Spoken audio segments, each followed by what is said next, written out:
usually does.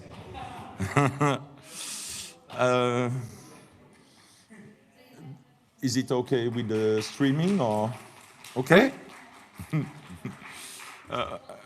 Okay, so good afternoon, everybody. Dear members of the FIFA Master Scientific Committee, dear CIES representatives, I've seen some of them. Dear guests, there are not a lot today in this room, but there might be a lot around on streaming. Welcome to you too. Dear students, of course, it's of course a real pleasure for me to welcome you to the presentation of the final projects of the FIFA Master 21st edition. I'm doing this in the absence of the CIES director, Professor Denis Oswald, who usually chairs this event, but is today in Tokyo in his capacity as a member of the IOC Executive Commission, one of the very few who will be able to be live in a stadium at this year's Olympic. So in case Denis is with us via streaming, salut Denis, and good luck with these almost special Olympics. But of course, we are not here this afternoon to discuss public attendance at the Olympics or items related to the work of the IOC Executive Commission. We are here to listen to our students for the presentation of their final projects. Our students have been working hard on their dissertations, which will address very interesting and actual topics such as the way to bridge the gap in women's football, the possible inclusion of social and environmental criteria in club licensing, the impact of the international youth transfer system regulations, the multi-club ownership, the virtual reality spectatorship, and the illegal streaming of football leagues. We know that you, our esteemed students, have taken a lot of time to prepare today's presentations, which will be your last effort, provided you succeed, but I have no doubt about that, which will be your last effort in this FIFA Master course. Of course, you're probably a bit nervous now before making this presentation, but I would just like to say to you that it's normal to be a bit nervous and that you just should relax and enjoy the moment. Okay, after this short presentation and a bit ahead of schedule, I hope you don't mind, it's time to start with the presentations, and I would invite the first group to come to the stage. This group is composed of Thomas Grimm from Germany, Lorenzo MAZZONE from Italy, Heather O'Keefe from Australia and the USA, and Diana YONAH from Kenya. They worked under the supervision of Professor Marco Elefanti, who is with us today, and their topic is how to bridge the gap in women's football, Haba, hujaza, kibaba, which probably means little by little fills the measure. Thomas, Lorenzo, Heather, and Diana, the floor is yours.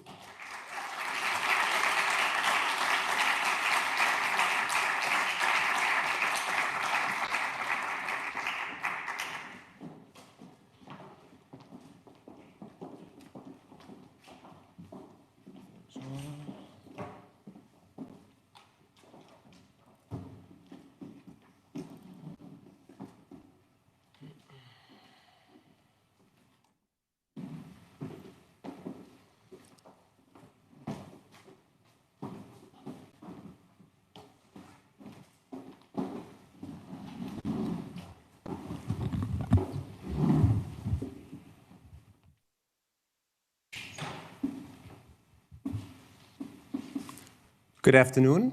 Good afternoon, dear scientific committee. Good afternoon, everyone in this amazing location here in Neuchâtel, and good afternoon, everyone streaming around the world. We are very happy to kick off the final presentation day, and we're going to kick it off in discussing women's football. More specifically, we're going to discuss how to bridge the gap in women's football. Haba na haba, hujaza kibaba. And that in fact means little by little, till the measure. But first things first, we had a quick introduction, but I want to take that time and introduce those three amazing individuals joining me on stage today, forming Group 1. Since you realized our Swahili in our presentation title, we practiced that with Diana. YONAH is from Kenya, and she's smiling today. I mean, she's always smiling, but she's smiling today because the Kenyan Football Federation just launched the first ever women's football strategy. We have Heather O'Keefe from the United States and Australia, and she's smiling because she loves sports data, and she will tell you a lot about it afterwards.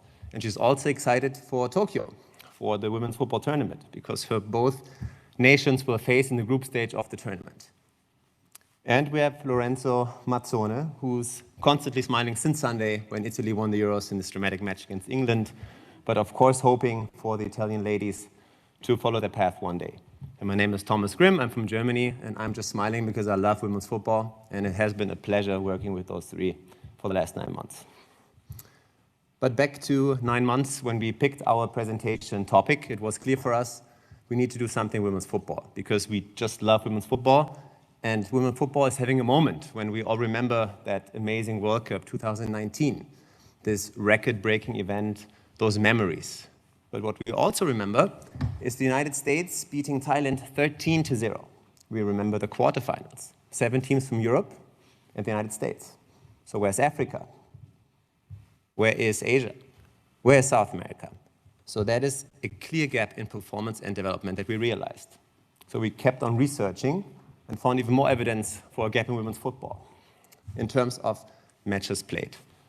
Looking at the United States, the best team in the world champions, they played 85 matches between 2016 and 2019. 85. Kenya played half as many games. Bhutan played only 5 games. Armenia, not a single one. So that is a very, very clear gap that we realized. So how to bridge that gap? So it's not easy to just bridge a gap. It's like when you go to a doctor and say, hey, I have a symptom.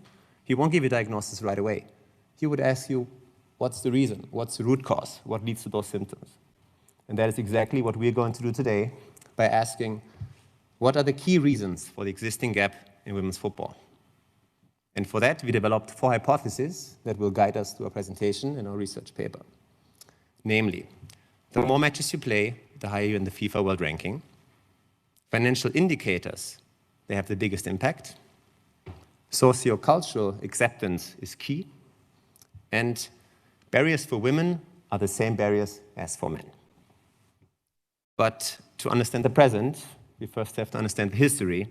That's why I now pass it on to Lorenzo, who's taken us back to the beginning of women's football.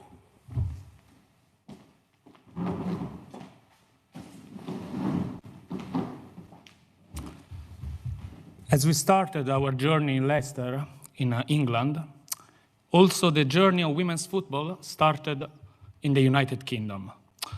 At the beginning of the 20th century, the British society had the opportunity to witness a huge economic and social growth that led to a new forms of benefits in which new kind of sports activity were featured in, and even women's football, or football even for women.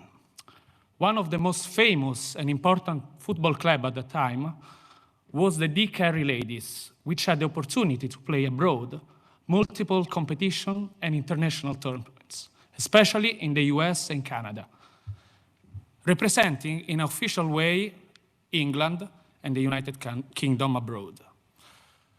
Also, women's football was witnessing a huge growth in terms of popularity at the time.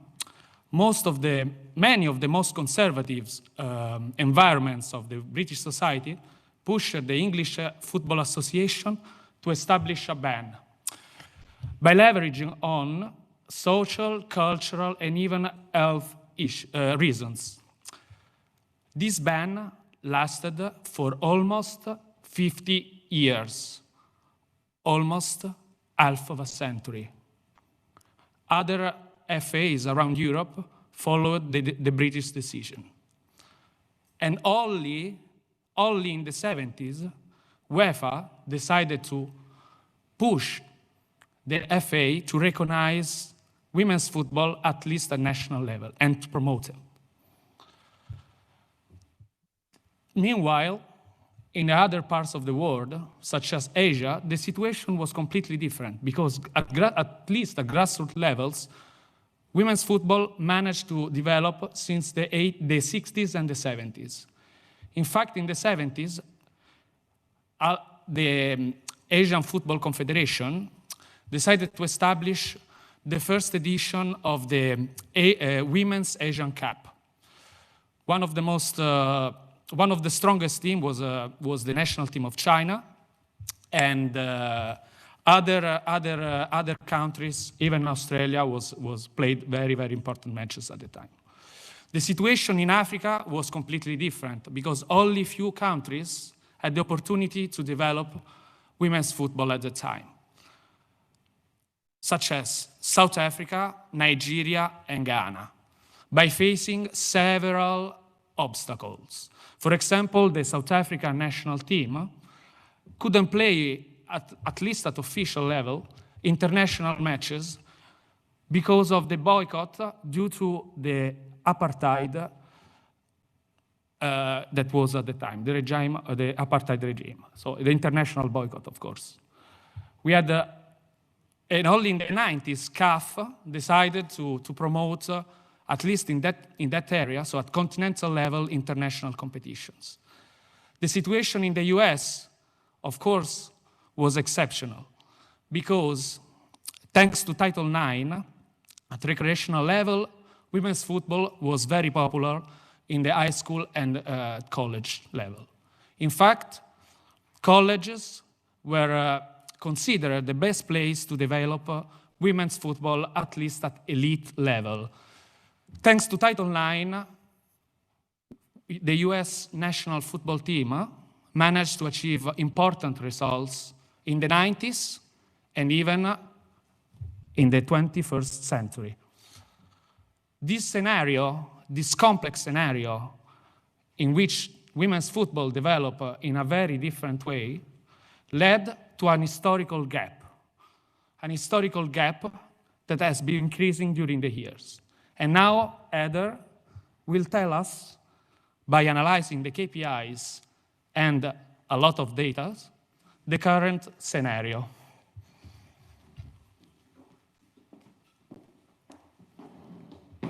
Thank you, Lorenzo. So we've just seen how women's football developed in the last 100+ years in many different forms and facets in each four corners of the world. In some places it was a much smoother ride, but there were difficulties in every place, and we see this gap in women's football from the very beginning. Now we wanted to do a historical or more contemporary analysis of women's football and really take a holistic vision and approach so that we're capturing the entire context of a society and culture of which women's football teams operate. So we developed a very robust methodology that started with 44 KPIs, or key performance indicators, across 5 different categories. These categories were economic, geographic, sociocultural, political, and of course sporting. And this is also a great way for us to tie in all 3 modules and everything we learned along the journey of the FIFA Masters. And we did this KPI analysis for 16 different member associations across 4 confederations. These member associations are our own home countries of fellow classmates, and just interesting case studies in women's football that we wanted to look at further. And then we supported all of this quantitative analysis with interviews, 5 stakeholders total, women's football representatives from 4 different confederations, and then FIFPro, which is the International Football Players Union. And Diana will take us through the interviews later. I'm going to take us through our KPI analysis. And don't worry, I won't go through all 44 KPIs, but we'll just take you through some that are the most interesting and surprising that we found in our research. So the first thing we wanted to do was prove that it's actually important for national teams to play international matches. We wanted to prove that the more you play, the better you are. This is a fundamental idea to any athlete, but we needed to start our research with this. So what we did was plot the FIFA Women's World Ranking on the x-axis and the total number of matches played over a 4-year period or World Cup cycle on the y-axis. And we see a very strong correlation right away. In the top left-hand corner, you have the United States, current world champions and ranked number 1. They played 85 matches in a 4-year period. Then you go down towards the middle, you have Jamaica playing 33 matches and they're ranked in the 50s. And then the other end of the spectrum, Honduras played only 2 matches in 4 years and they're ranked above 110. So again, this seems quite obvious, but we wanted to start out proving that the more you play, the more international matches a team is partaking in, the better they're going to be at the end of the day. So the next step of our KPI analysis was to look at different KPIs that might present obstacles and barriers to the success of women's football, and where are their correlations. The first thing we wanted to look at was finance, because usually it always comes down to money, unfortunately. So we took GDP per capita as a good way to understand the wealth of a country and compare between countries. We put that on our x-axis, and again, women's total matches over 4 years on the y-axis. Again, we get a pretty strong correlation here. This time the United States is in the top right corner, the wealthiest country on the plot, and again, we know, playing many, many matches. We go to the other end of the spectrum, you've got Nigeria, Honduras, India, a much lower GDP per capita, playing many fewer matches. And I think this also makes a lot of sense. If a country doesn't have a lot of wealth or disposable income, they're probably not going to be spending that money on recreational activities or sending their national teams to different competitions all around the world. So this makes sense, and it proves that hypothesis 2 is true, and economics and finances do play a role in the scheduling of women's football matches. But we wanted to take our understanding of economics a little bit further and not just think about dollar signs, but think about things like international air connectivity. So during our research, we heard many stories of teams in the Caribbean having to fly to the United States just to go to a neighboring island. Similar situations were happening in Africa.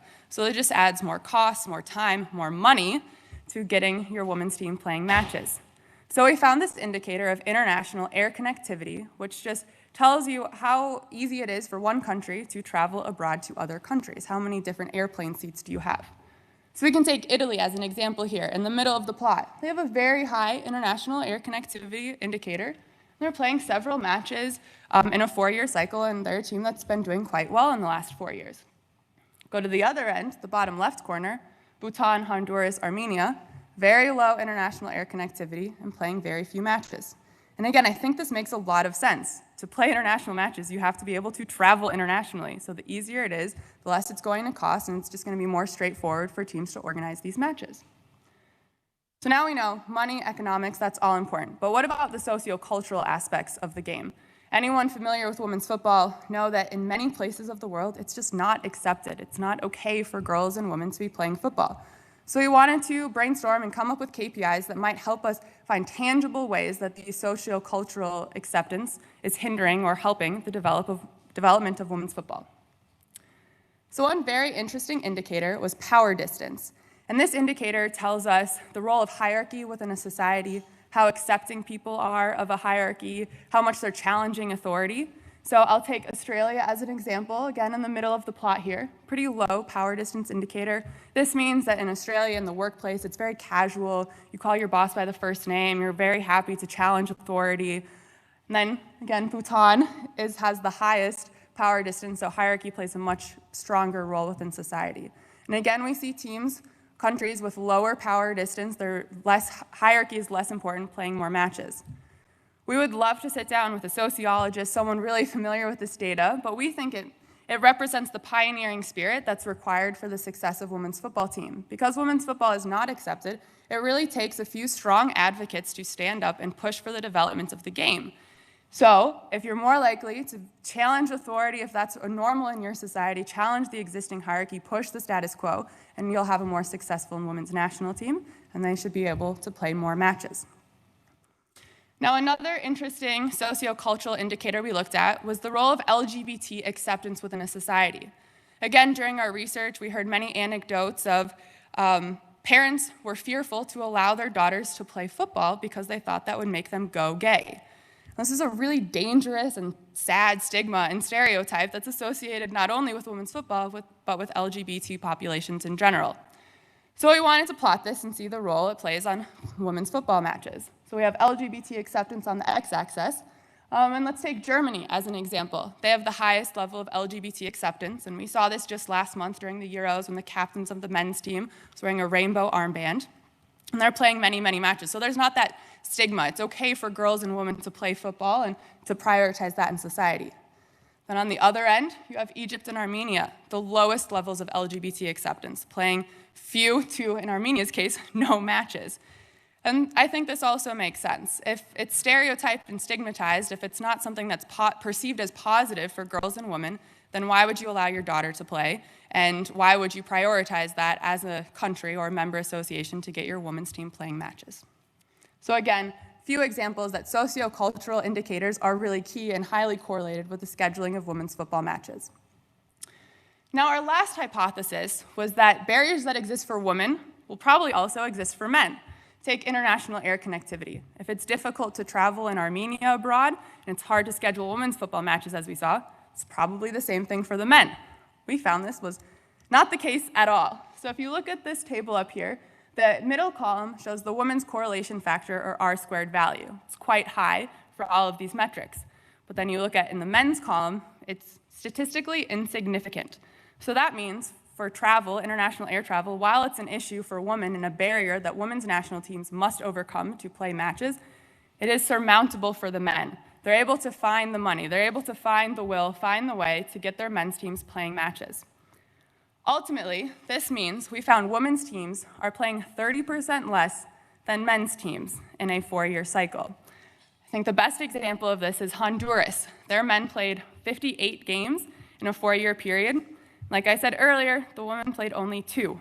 That's a difference of 56 matches. So there's a clear difference in the prioritization of scheduling women's football matches and men's football matches within a country. Okay, that's been a lot from me, a lot of data, graphs, and numbers. So I'm going to hand it over to Diana now. She's going to take you through our qualitative findings and bring it home for us.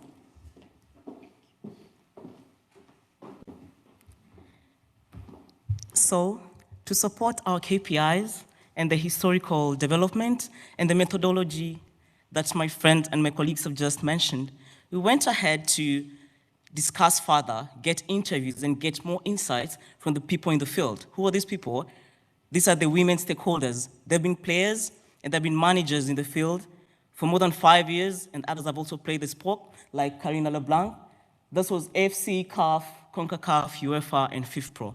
And we got some, they had to tell us the obstacles that they're facing as organizations and as people who are managing sports in the different confederations. For instance, have a look at the infrastructure and travel. That was a major obstacle which did cut across the 3 confederations, but from UEFA, there was like Germany is close to France. But for instance, in CONCACAF, there were some issues in AFC, and also in Africa, it's a big issue. I'm a living experience since I know how it is moving to Algeria or I need to go to Dubai first before going to Algeria or Egypt. What about the women? What about the women who are playing the sport? Look about the club competitions. Talk about unstable leagues. Talk about lack of professionals. You go there, you find there are no players. How will you organize the matches? Those are the obstacles which our stakeholders did give us.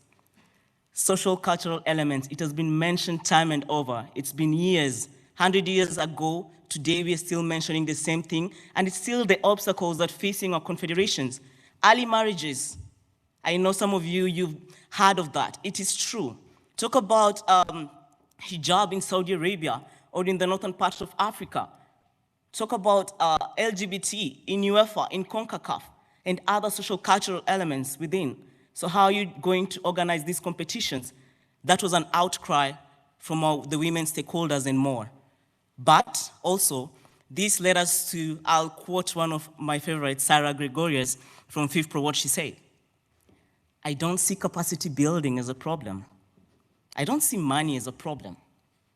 I see willingness as a problem. That is what she said. And this actually led us to go to the recommendation. What are we going, after analyzing all the obstacles and everything pertaining women's football organization and scheduling of matches? It led us to some of the various recommendations, which, for instance, the social cultural audit and education program, which is going on apparently right now, but they need to develop an action plan, after well assessing the social cultural difficulties within the region, because I cannot develop a strategy without analyzing what's the root cause. What's happening in Jamaica cannot happen in Kenya. The way I'll develop sports in Australia or in Germany is not the same way I'm going to develop it in Bhutan or Armenia or Honduras. Another recommendation was competitions.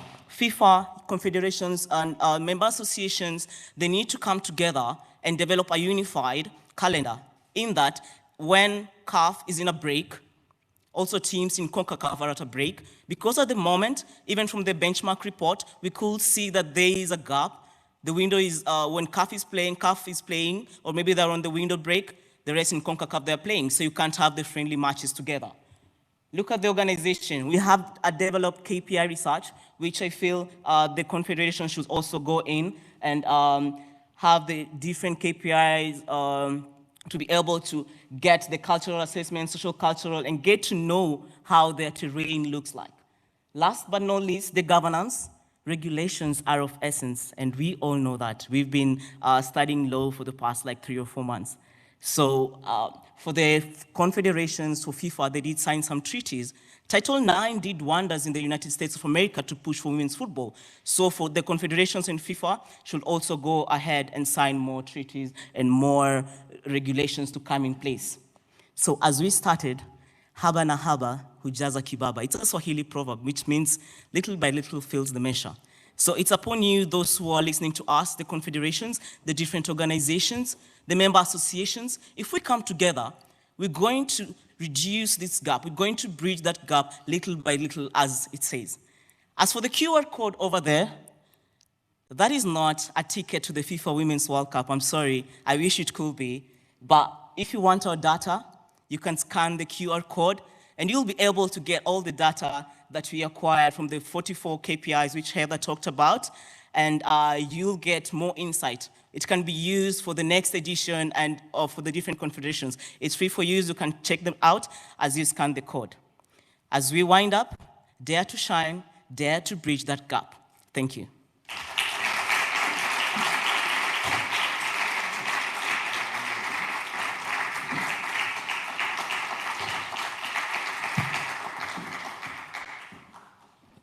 Many thanks for this very interesting presentation. Now we have some minutes for questions and answers, if possible. Sure. The time allocated for these questions and for these answers is not extremely long, so I would be grateful if you could keep the questions and remarks a little bit short. Please, no long statements about that. Who would like to ask the first question to our group? The floor is also open for those who follow us on streaming, is that correct? Yes, it should be. Sébastien. So first of all, thank you very much. That was very interesting. We can imagine how much work you put into this. Since you finished with data, can you already elaborate a little bit on that, especially on the social cultural indicators? I would be interested to know what is the data for power distance, for instance, or for LGBT Global Acceptance Index. How did you come to that? Okay, yeah, so the data we found from, every KPI was really a different source, usually World Bank, United Nations, something like that. LGBT acceptance came from UCLA School of Law, and they have a specific Williams Institute that tackles LGBT-related issues in the world. So they had a report that they do every couple years specifically related to LGBT acceptance, combining different factors into one indicator. And then for the power distance, that is a Hofstede indicator. So that's an organizational, cultural organization that does a lot of research on different aspects that could be within an organization and influence them. So power distance, masculinity, individualism versus collectivism. So it's a common indicator used for organizational levels. Thank you. Yes? Hi. First of all, full disclosure, I read your paper, so I took advantage of that. and I could have answered Sebastian's question because I read the paper. Now, my question is about the US, right? You started with, I mean, just look at your last slide. And you started your presentation with Title IX, emphasizing the importance of Title IX and the success of soccer in the US and in particular the national team. And I was wondering if in any of your indicators, there is an indicator that somehow reflects the law, that would somehow allow you to say, in this aspect, the US are top of and which would be useful to determine whether in other countries similar measures could or should be adopted in order to, fill that gap. I really had the impression that you emphasized the role of Title IX, but then it somehow disappeared from the analysis. Is that because there is no real indicator and you focused on statistical data, or is there any other reason?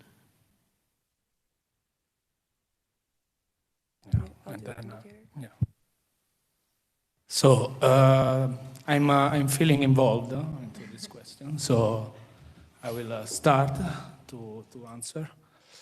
From an historical point of view, and even how it developed in legal terms, we have to remember that the United States, such as Norway and China, didn't have at the time an hegemonic sports culture related to men's football. So the development of Title IX was related to push, or the willingness to push for gender equality. So in my opinion, and our opinion, if we consider even indicators related to regulations, we have to compare even the single constitutions of the countries that we analyzed. Many countries block the development of women's football at grassroots levels because of their constitution is not secular, and there is less freedom of action to the population, and even is related to the freedom of playing football for women sometimes. So this scenario is to be considered like a kind of exception. And even in terms of regulation, other countries didn't have the opportunity to develop the same kind of legal framework that in the US represent a core content, not only related to sports, but even related to professions and the work environment throughout the whole country. And now I'll pass to Heather. Thanks, Lorenzo. And in terms of actually finding one single indicator that could capture Title IX and compare across countries, we couldn't really find anything. Part of the issue we were going up against was a lack of research and just information for women's football, especially when you go beyond Europe and the United States.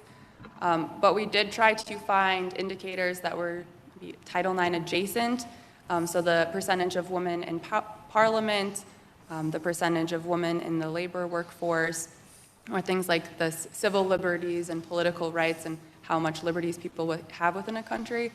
But in terms of finding something that could really capture gender inequality in a constitution, we couldn't find anything to capture that and allow us to compare across all member associations. Okay, thank you. Who's next? Pierre? Thank you. It was a very interesting paper. One of the issues I didn't hear in your presentation was a question of education. Well, one of the strengths and the project that I supervised last year was fully based on that.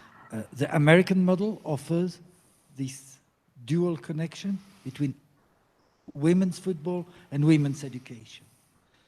Do you see it as one of the models that may help the development of women's football in many countries?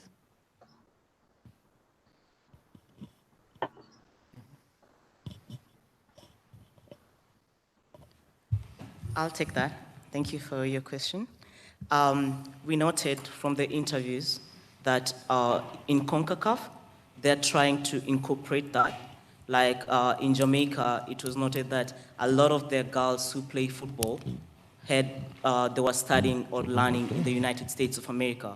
Right now in Mexico, and that's something that CONCACAF is trying to do, incorporating parents, coaches, and also the players in an education system whereby they not only teach about football or something related to football, but something outside football.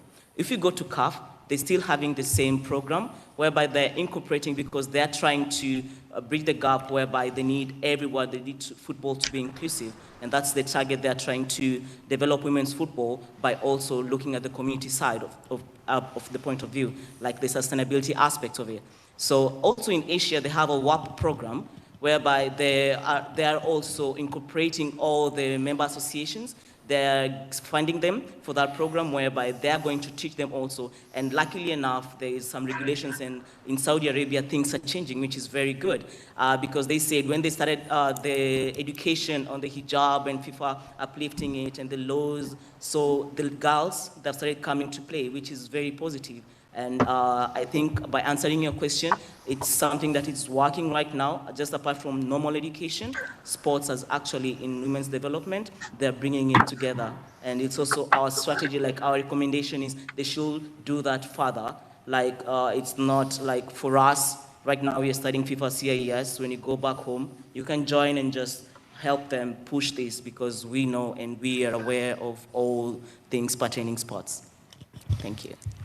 Thank you. I guess we have a last question. Pierre, it's Martin. I have a question. Hi, Martin. Hi. Oh, it looks like you can see me. Hi, everyone. So sorry I can't be there with you. Like Antonio, I read the paper and really enjoyed it. And the question I'm going to ask is really just to get you thinking if you could have only one takeaway from this, okay? So in your paper, you make recommendations about education, about competition, organization, and governance. But what goes first? Your theme is little by little. What's the one first little step that you think could be made?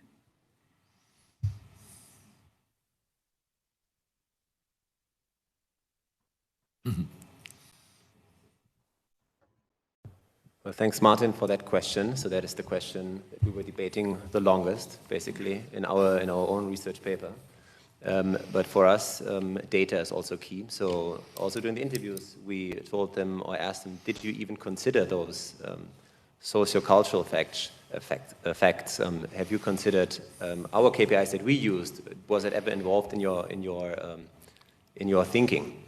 Most of the time, it wasn't even involved in that thinking. So that is what we gave them in the interviews. We say, hey, make sure you include those, and then especially exchange your knowledge across all confederations. But at the end, with still the result, you don't know where to start first. So start with the data first, and then whatever is doable. What Africa can do something that Europe maybe cannot. Asia needs to do something that CONCACAF can do not. That's basically what we told them. Okay, thank you very much to this group. I think time is over for you. You can go and sit back. Now we are going to the second group, yes?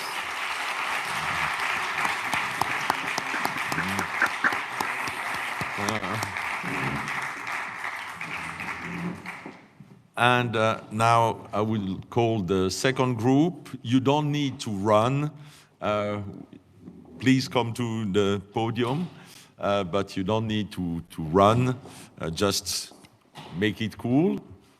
This second group is composed of Sara BASHA from Egypt, Rebecca JARDIM de Barros from Brazil, Mazhar Ahmed MANSOOR from India, and Stanislav SHTIPKOV from Bulgaria.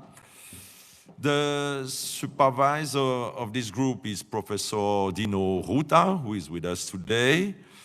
And the topic is Beyond the Pitch. Is it time to include social and environmental criteria in club licensing? I believe the presentation is not ready yet, but that will come very soon. Yes, that's the former presentation, but I guess we'll get the right one. It's you. It's you doing that. Okay, I thought someone is supposed to do that. You're doing that. Okay, so Sara, Basha, Mazhar, and Stan, you have the floor.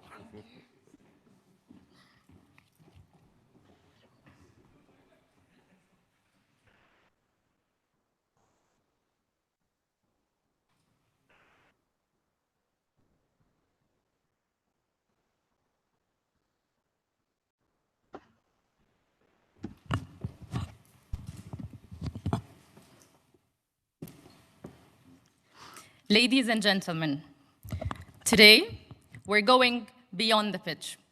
Good afternoon and welcome everyone to Group 2 presentation in the FIFA Master 21st edition.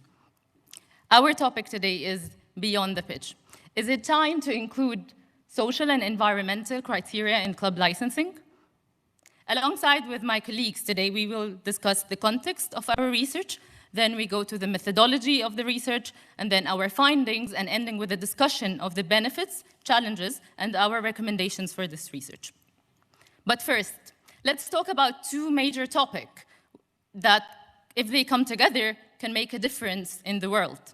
First, sustainability, and the second is football. Sustainability is the new black. It's a major buzzword in many different realms.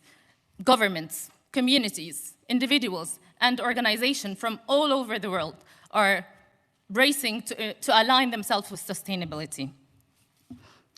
They all acknowledge the need to address the pressing challenges in our society and ensure that all the humankind survival in our present day, as well as make sure that the planet is survived for the future generations. We can see that the whole world is moving towards sustainability, but where does sport stand? So let's speak about sustainability in the context of sport, but in particular, football. The United Nations recognize the power of sports as an important enabler for sustainable development in their 2030 agenda. In this agenda, there are 17 sustainable development goals that aim to tackle different social and environmental challenges. What about football? It's the most popular sport with a global interest for billions of fans, providing a strong platform to change the world in one of the most profound ways ever imagined. Football is more than just a game. It has a unique power to shift attitudes. Did you know that 3.572 billion people tuned in to watch the 2018 FIFA World Cup? This is huge. This is more than half of the world population. It's undeniable that football can defy stereotypes, cross boundaries, make a change, and inspire future generations for a better world. Embracing sustainability is no longer nice to have. It's inevitable. Fans who are considered the core of football became very much aware about football impact on society, whether it's positive or negative. They look in scrutiny at how their favorite football clubs can embrace their sustainability. In the times of climate change, global warming, discrimination, racism, gender inequality, social injustice, and much more social and environmental issues that are facing our society nowadays. Without doubt that football is embracing sustainability and making efforts. However, despite this effort, success of football is still measured only by the performance on the pitch. Yet, there is a chance with the number of viewership and consumption of football to engage and call the attention of society on sustainability, which can lead to success beyond the pitch, especially coming in a year from a pandemic outbreak. Further, the efforts done by football towards sustainability are individual efforts, either by athletes' initiatives, either by projects by clubs, leagues, even the governing bodies. They are all working towards sustainability, yes, but autonomously in different directions. As a group, we couldn't help but notice an opportunity to develop and capitalize on sustainability by football if all the individual efforts are gathered under one umbrella to be regulated. Further, this could potentially help accelerate sustainable development through football and nevertheless encourage clubs with dormant sustainable activity to be part of the positive change and eventually help football redefine success beyond the pitch. We decided to focus our research on the existing work done by football clubs in sustainability and explore the possible outcomes if this is regulated. We don't need to reinvent the wheel because tools such as club licensing are already in place to help development of football, which could be potentially utilized to bring football to its full potential in helping society and make a difference through enacting the United Nations Sustainable Development Goals. So, one more time I ask, is it time to include social and environmental criteria in club licensing? So, I'll leave the word to my colleague Mazhar, who will take us through the context and methodology.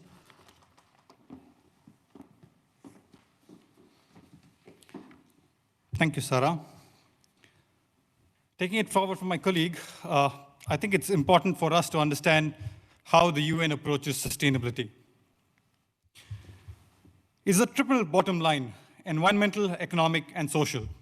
This is the philosophy behind the development of the 17 Sustainable Development Goals that have evolved over time. They go with the tagline, leaving no one behind. These were established in 2015 with the vision of achieving them by 2030.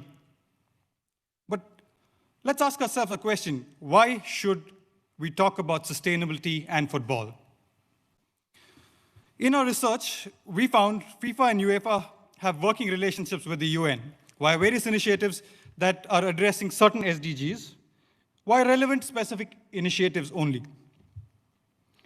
FIFA themselves have made efforts in establishing a sustainability strategy that is, it's built around a framework in implementing a sustainable World Cup. This happened in, I think, this was first implemented in Brazil 2014. Leagues such as La Liga, MLS, and many more have a sustainability strategy and a framework for their clubs to adhere to. Also, UN and FIFA have gone ahead and assessed a club like Forest Green Rovers, naming them the most sustainable club in the world. So we're looking at the problem. Now, going further, there is a tool that ensures the development of football globally. The club licensing system. Assessing it, it has 5 pillars: sporting and infrastructure, personal, legal, and financial.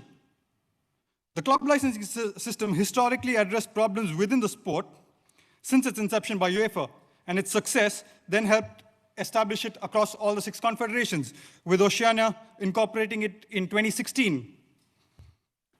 So the football ecosystem addresses these problems in its own capacity, endorsing only economic sustainability. This framework does not have the social or the environmental pillar. In a quest to go ahead and answer our research question, we went ahead and started with interviews. We went ahead and interviewed the sustainability and the professional departments at FIFA, and then the club licensing departments of all the 6 confederations, which are at different stages of implementation of the club licensing system, depending on their local realities. Our study aimed to investigate the potential of the club licensing system and whether football had the ability and obligation towards society at large, and evaluate if the club licensing system had the scope of incorporating the social and environmental pillar.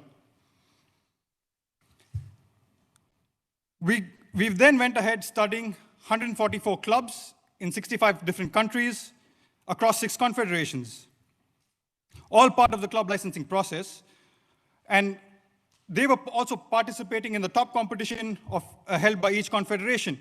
And we went ahead and mapped their work with the SDGs.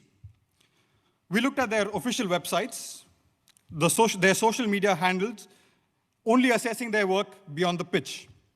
This helped us identify good practices performed by clubs across the world and demonstrate that every club immaterial of its geography, could be relevant locally. Lastly, our methodology focused on the fans of the same 144 clubs that we were studying. We went to them via a survey, and it was answered by about 1,044 individuals. We wanted to understand their awareness and perception towards their team's work in social and environmental projects, and understand how important it was for them, for their clubs to engage in these projects, and whether engaging in such projects would incentivize the fans to contribute or participate more as supporters. Now my colleague Stanislav will go ahead and elaborate on the findings of our study.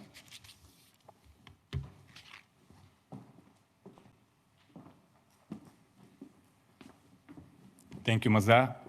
Starting with the key takeaways from the confederations and FIFA, we found out that club licensing is perceived as a key development tool, which already is approaching several of the football aspects, however, still has the capacity to work on even more topics within its scope. Both the confederations and FIFA agree that football is playing a key role in society, and it would be beneficial for clubs if they seize the opportunity to be seen as the positive influencer in social and environmental causes. However, any implication, as the FIFA representatives said, of the SDGs should be careful with clear benchmarking and recommendations. Still, both the confederations and FIFA agree that club licensing is capable to embrace social and environmental sustainability. However, after that, we wanted to know what actually the clubs are doing now, the same 144 clubs, and we researched them. We found that each one of the 17 SDGs is approached by the clubs. We have the most popular of which, quality education, but even we have few teams with life below water activities. After that, we wanted to make an overview of the confederations to see how they are ranking. As you can see, most SDG per club we have in UEFA, and then we have also two interesting indexes. One is that 77% of the clubs are already having at least one SDG, and 7.6% of the clubs are excelling with more than 11 SDGs. But then we ask ourselves, are these only the rich teams from the rich countries who are capable to do that? So we decided to map good practices. And actually, there are good practices all around the world. Clubs, as you can see on the map, are approaching their local problems, they're dealing with their local reality, and they're contributing to their communities. As you can see, for example, Monterrey from Mexico with their initiative, Let's Do It Right, are having a great impact in the city of Monterrey. But then we asked, okay, is that actually visible for the fans of their same clubs? So we went to the interview and to the survey. And into the survey, we found out that 89% of the people agree that football has a wider responsibility. And 77% of the people are ready to give, are aware what their clubs are doing, and they are ready to give some grade how their club is doing. Most often, they're saying that there are no projects in that scope of their club. Also interesting correlations we found here. CAF, which has the least SDG per club, at the same time has the highest votes, no projects. UEFA, with the highest human development, has the highest people responding excellent and good projects. But then we wanted to know, okay, the people are aware, but is that important for them? We asked them, 68% said very important or important, the club to work on the SDGs. For Generation Z, even more. For the people who are watching every single game, also plus 3%. Very interesting finding, as you can see in the middle. For people living around the stadiums, no more than 50 kilometers around the stadium, and supporters who are around the globe, there's almost no correlation between them, even a small negative one. That means that the phenomenon of global fan most probably is not going to influence the trend of social and environmental causes. Most important for the fans, most desirable, is human development, which basically includes quality education, health, and well-being. But this is what they want. We want also to understand, are they willing to give something? It was them. It turns out that 92% of the people said that they're going to be incentivized if their club is working on some of the SDGs. Most often, as you can see, brand perception and brand awareness of club and football, but also in returning back to society, also even commercial perspective. But to continue the discussion and to conclude, I invite my colleague Rebecca to the scene.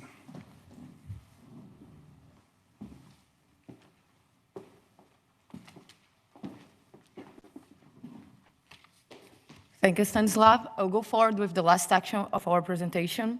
So, yes, we can see that there's a room for environmental and social and club license, but such a drastic change in the system will not come without challenges. Therefore, we decide to showcase those challenges and through our recommendations, present ideas in how to tackle them. The first challenge is regarding the implementation.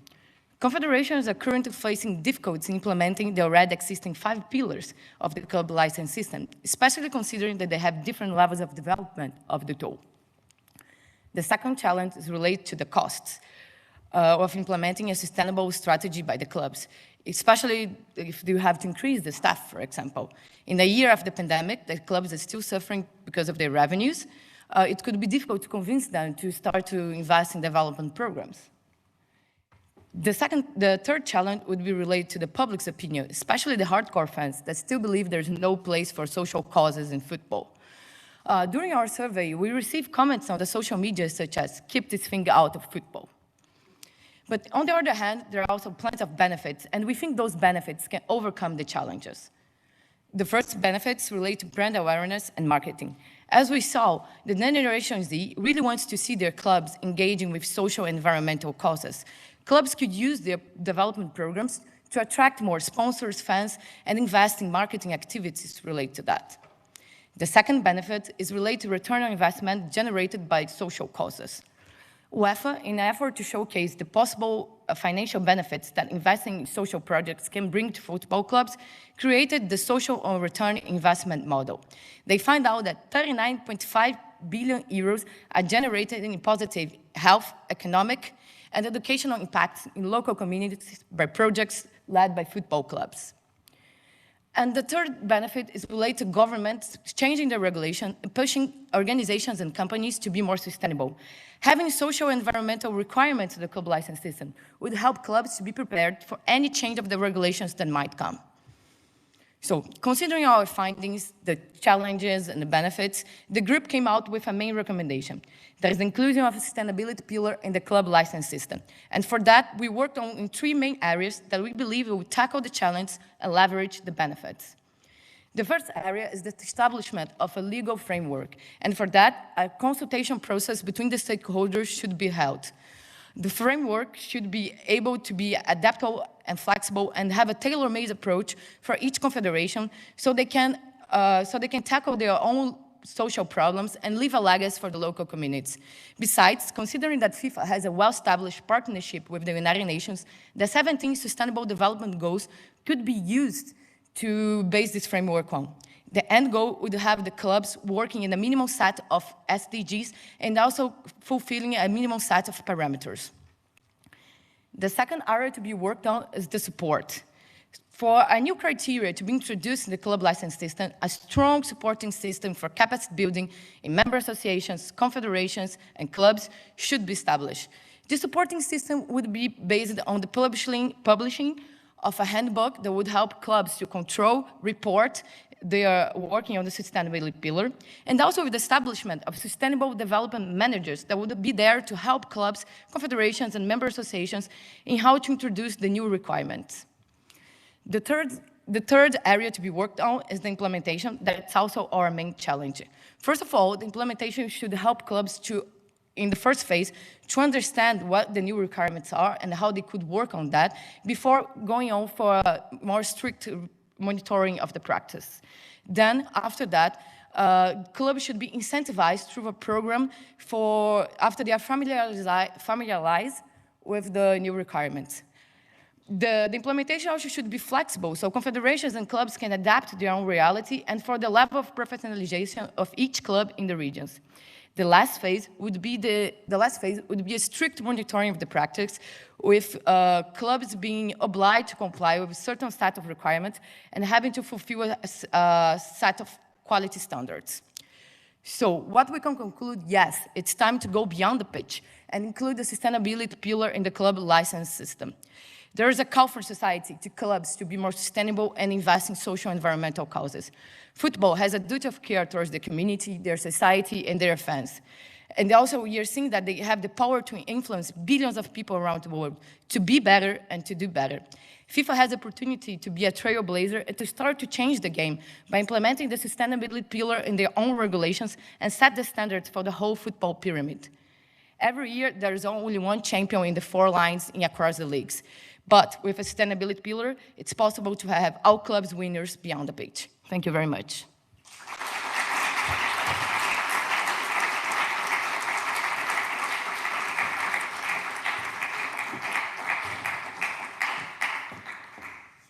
Many thanks to Sara, Rebecca, Mazhar, and Stan for this very interesting presentation. Now we have time for questions. Who would like to be first on the questions? Dino, yes, please. Thank you very much, and congratulations to the group. As Pierre, the president, said, I am the supervisor of this group, so I know very well the topic. We have been working well in these months. I have one question that I think is still a doubt that I have, because you know that professors sometimes have more doubt than answers. At the end of the process, you think that this kind of expenses, because at the end of the day we are talking about money that clubs have to invest in this kind of initiatives and activities in order to fulfill the 17 goals. Are we talking about expenses, costs, just because it's nice to promote the club? Or are we talking about investments in order to build assets? What is the overall idea of this?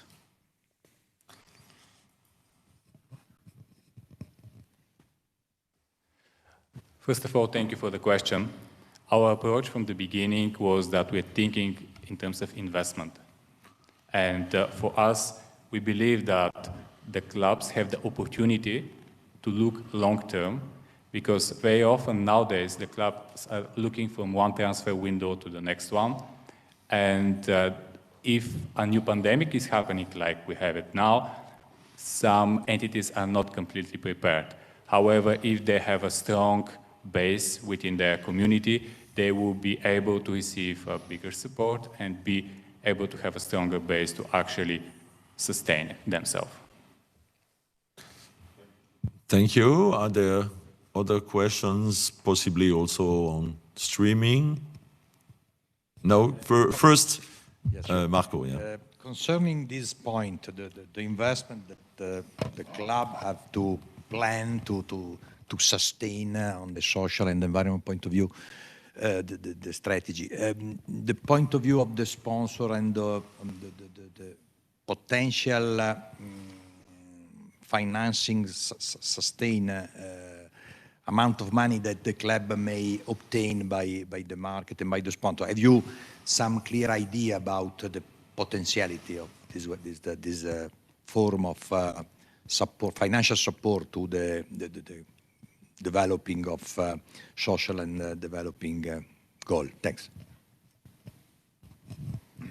Thank you, Professor, for your question. Yes, it's still a really new area in terms of research, but we can see that sports giants such as Adidas and Nike, they already have their own sustainable strategy. They're investing in products that are from carbon zero, and also they could lead this to partnerships with the clubs. For example, Adidas, Bayern Munich, Real Madrid, they all have shirts that are already made only for plastic. And also we'll find out through our interviews, especially with some of the confederations, that they do believe they can leverage their marketing campaigns and everything with their sponsors. They do think there's time to engage on that. They gave us example, for example, from NBA. and how the Black Lives Movement were embraced by all the sponsors, and they released shirts, they released campaigns through that, and this could engage more fans in social media, bring more brand awareness across the world. Everyone was talking about that. So they do believe that social causes, environmental causes, can help clubs to leverage on those projects and attract more sponsors and spread their message across the world. Thank you. Next question, yes? Kevin, I guess, yeah? Thank you very much, group. I'd like to ask you about the degree of regulation. Okay, one of your conclusions is to have this framework. I think one of the most interesting things in your paper, reading your paper, was the list of best practice survey when you surveyed the 144 clubs. You have this endless list of existing projects all around the world that respond to specific local needs in a specific club context. And my question to you is, all of that exists currently without a regulatory system that imposes it. And those clubs do it because, well, they think it's good or there's a specific need, etc. So what I'd like to know a little bit more from you, because in your conclusion, your paragraph, there's 2 paragraphs on the framework, and you don't go into too much detail. So I'd like you to expand on that. Do you not think that there is a risk in creating some sort of global regulatory system around sustainability that would kill the initiatives locally and the knowledge locally in terms of doing the right thing in the right place at the right time? Because obviously one of the biggest issues in international development projects, whether it's under the UN or any in national organizations, NGOs, is this idea that it's top down. The best development works bottom up. And one of the organizations that sadly probably you didn't have a chance to meet this year is Street Football World. And you didn't mention that in your project at all. But it made me think about Street Football World, because that is less a top-down regulatory imposition of what you should do for this type of project, whereas it's a bottom-up networking. So I just wanted you to expand on that. Do you think there's a risk that a top-down would kill some of that, or do you think, what are your thoughts on that?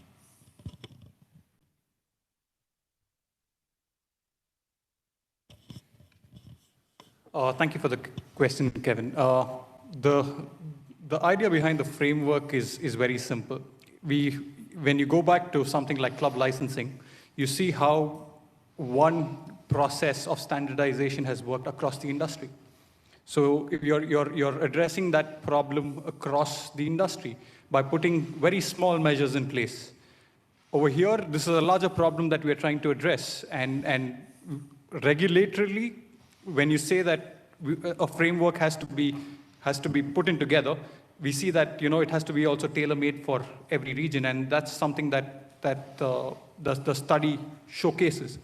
So when you look at that, you're only building a framework for minimum practices rather than it's a collective implementation of solutions of existing problems that are there, and by making it a regulatory requirement, you're addressing the problem with all the clubs. Like our conclusion says, everyone's a winner beyond the pitch. So it's going to come from the bottom again.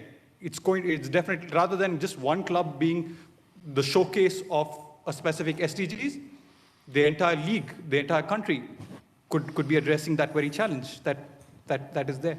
So we're not suggesting that all the SDGs have to be addressed in the framework, but what is relevant, and that's the reason we are suggesting that it has to be confederation-wise, just like what has happened as far as club licensing is concerned.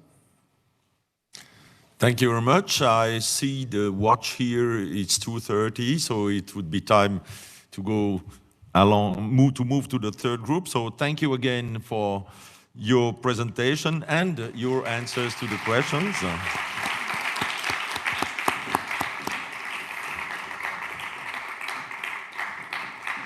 And I would like to call on stage the members of Group 3, who are Fatou Binetou BA from Senegal, Francesca INGLETTO from Italy, Roberto PAPA from Argentina, Cameroon, and Italy, and Khair RIZAUDDIN from Singapore, who worked under the supervision of Professor Sébastien Besson. They will tell us about the critical balance between sporting realization and protection of minors, an analysis of the international transfer system in football. Please have a seat, no need to rush. It will be your turn now. I now understood that you are playing with the slides, so just do so. Fatou, Francesca, Mario, and Khair, you have the floor.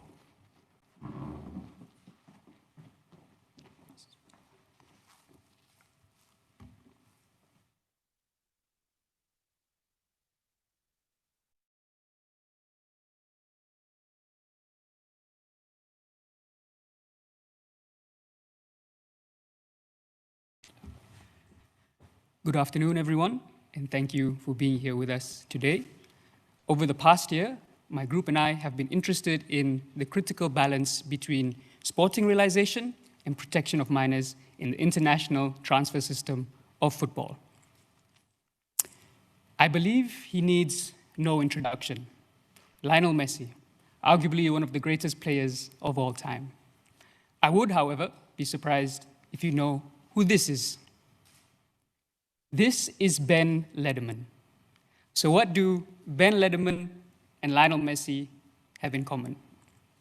Well, they both migrated as minors, so before they were of the age 18, to Barcelona in order to pursue a football education. Now, while Messi was allowed to develop through the ranks and become the player he is today, Ben Lederman was forced to go home in 2015 due to FIFA regulations preventing the international transfer of minors. In an interview with the New York Times, Ben's father had this to say: "It is killing him." Him referring to his son, Ben, killing referring to his football career, and it referring to the FIFA regulations. And that brings us to our topic. I will give you a quick overview of our research, and then my colleagues Fabi will come in to talk about the social aspects, followed by Francesca, who will tackle the legal implications, and finally, Mario will take you through the economic and sporting aspects of our research. So let's get straight into it. The FIFA RSTP was introduced in 2001 as a consequence of the Bosman ruling and as a way to ensure compliance with EU law. Specifically, Article 19, which prevents the international transfer of minors, was introduced in order to tackle a rising problem of child trafficking through football. Over the last 20 years, it can be said that Article 19 has been successful in achieving this original objective. However, in recent years, and as confirmed by CAS, the strict and mechanical implementation of the rules may lead to the detriment of the minor. And that brings us to where we are today, where the topic of minors is being discussed at the FIFA transfer system reforms. And that brings us to our research question. And as a way to contribute to the discussions at FIFA, we were interested in this. How do the FIFA regulations impact the best interest of minors? In order to answer this question, we distributed a questionnaire among football clubs and academies, as well as conducted interviews with key stakeholders. The results of our questionnaire and interviews will be referenced throughout our presentation. For now, I give the floor to my colleague Fabi to take you through the social aspects. Fabi, please.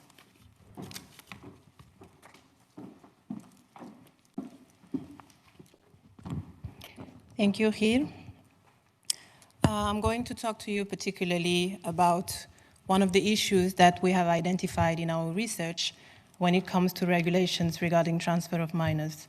But today, what I want you to particularly understand is the challenges that children in sport, particularly in football, face when it comes to transfer or when it comes to playing football.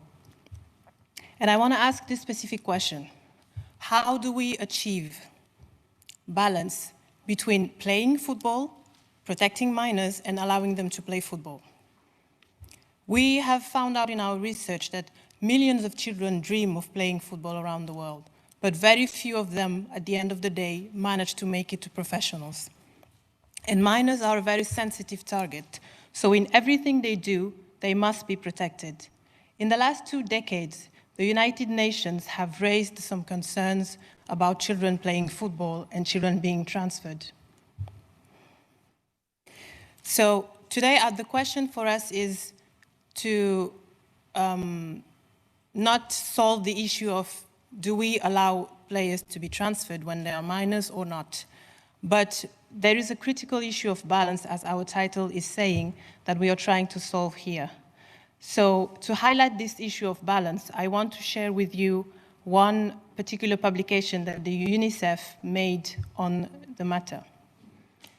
Children Before Players. This is a publication from UNICEF about protection and realization of children's rights in the industry of football. So the idea for this research is to build up a safe plan, a safe environment for minors to play football and also being transferred. It's a guide for professional football clubs. So the idea here is to use 3 principles of the United Nations Convention on the Rights of the Child to try to achieve this balance by bringing together all the principles, the main principles for the best interest of the minors. We have protection on one side, realization on the other side, and last but not least, best interest. These 3 principles are summarized in the 9 articles that you can see on the screen, which are from the UNCRC that I just mentioned. The idea is to use them as tools to achieve the balance that we want, so minors can play safely football and be transferred safely. We agree with the experts and academics that it's not easy to achieve that balance for multiple reasons. The football industry is very complex, there is a lot of money involved. So it's not easy, of course, but we think that there can be attempts to achieve that balance and ensure protection of minors. But let's turn to the social impacts that I was mentioning earlier. Mainly, I want to highlight 2 particular impacts, which are protection and education.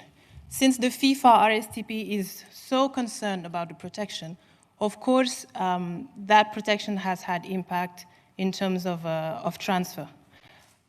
What I want to highlight particularly about the social impacts is that when we allow minors to stay within their families longer, until the age of 18, instead of being transferred at 14 or 16 years old, it allows them to grow up and develop within their own family, in their hometown, with their cultural values. It also allows them to complete their education until they reach the age of 18, and then they can do higher educations when they are transferred abroad, if that is their choice. I also want to highlight the fact that this can be considered as a contribution from our research, like we did in other aspects also, the legal, the sporting, and the economics. One of the contributions coming from this social impact, let's say, overview that I just presented, is that this system has to be maintained. Of course, we still have to protect minors, but we still have also to allow them to play football. But how do we maintain this system, this bubble of protection, so the minors can still realize themselves? We need to increase partnership. How do we do that? FIFA, of course, has a task force with different stakeholders discussing about ruling on transfer of minors. But we think that FIFA should maybe allow more stakeholders to be in, especially experts in child protection and children's rights issues. If I ask you the question today of who do you think is the most well-known organization for child protection in the world, most of you will probably reply UNICEF. Well, if FIFA works together closely with UNICEF or any other type of stakeholders, because they are not the only one, they can together discuss on the same table on how we can rule to allow minors to be safe, to play football, to travel abroad maybe, and also to be able to realize their rights. We think this has to be on the international level, of course, but also on the local level, because the member associations, which are 211 in the world, also have to be included, because otherwise you can implement something on the international scale, but if you don't do it on the smaller scale within the countries, you might not succeed, you might not achieve you might not reach your goal. So like Khair said earlier, we know that the regulations have had some success, of course, but there's always room for improvement. And we want to go through those improvements, those possible improvements, by sharing other aspects of our research. And without further ado, let me welcome Francesca for the legal impacts.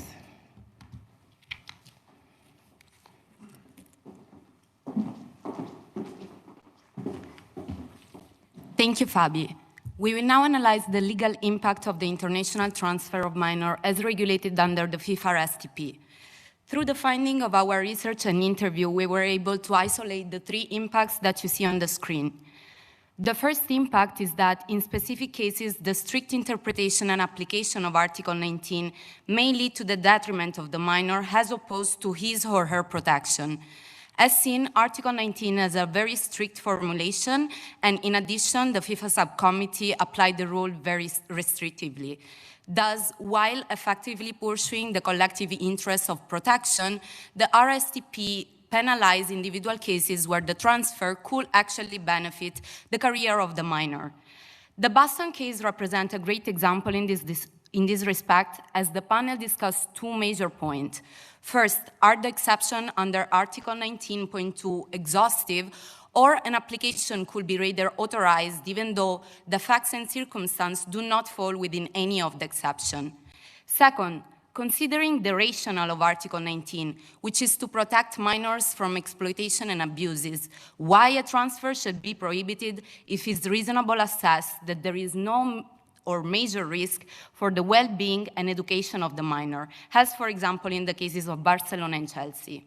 Thus, our first contribution is that a higher level of flexibility is required with respect to both the wording and the interpretation of Article 19, as well as a greater individual assessment shall be pursued when reviewing applications.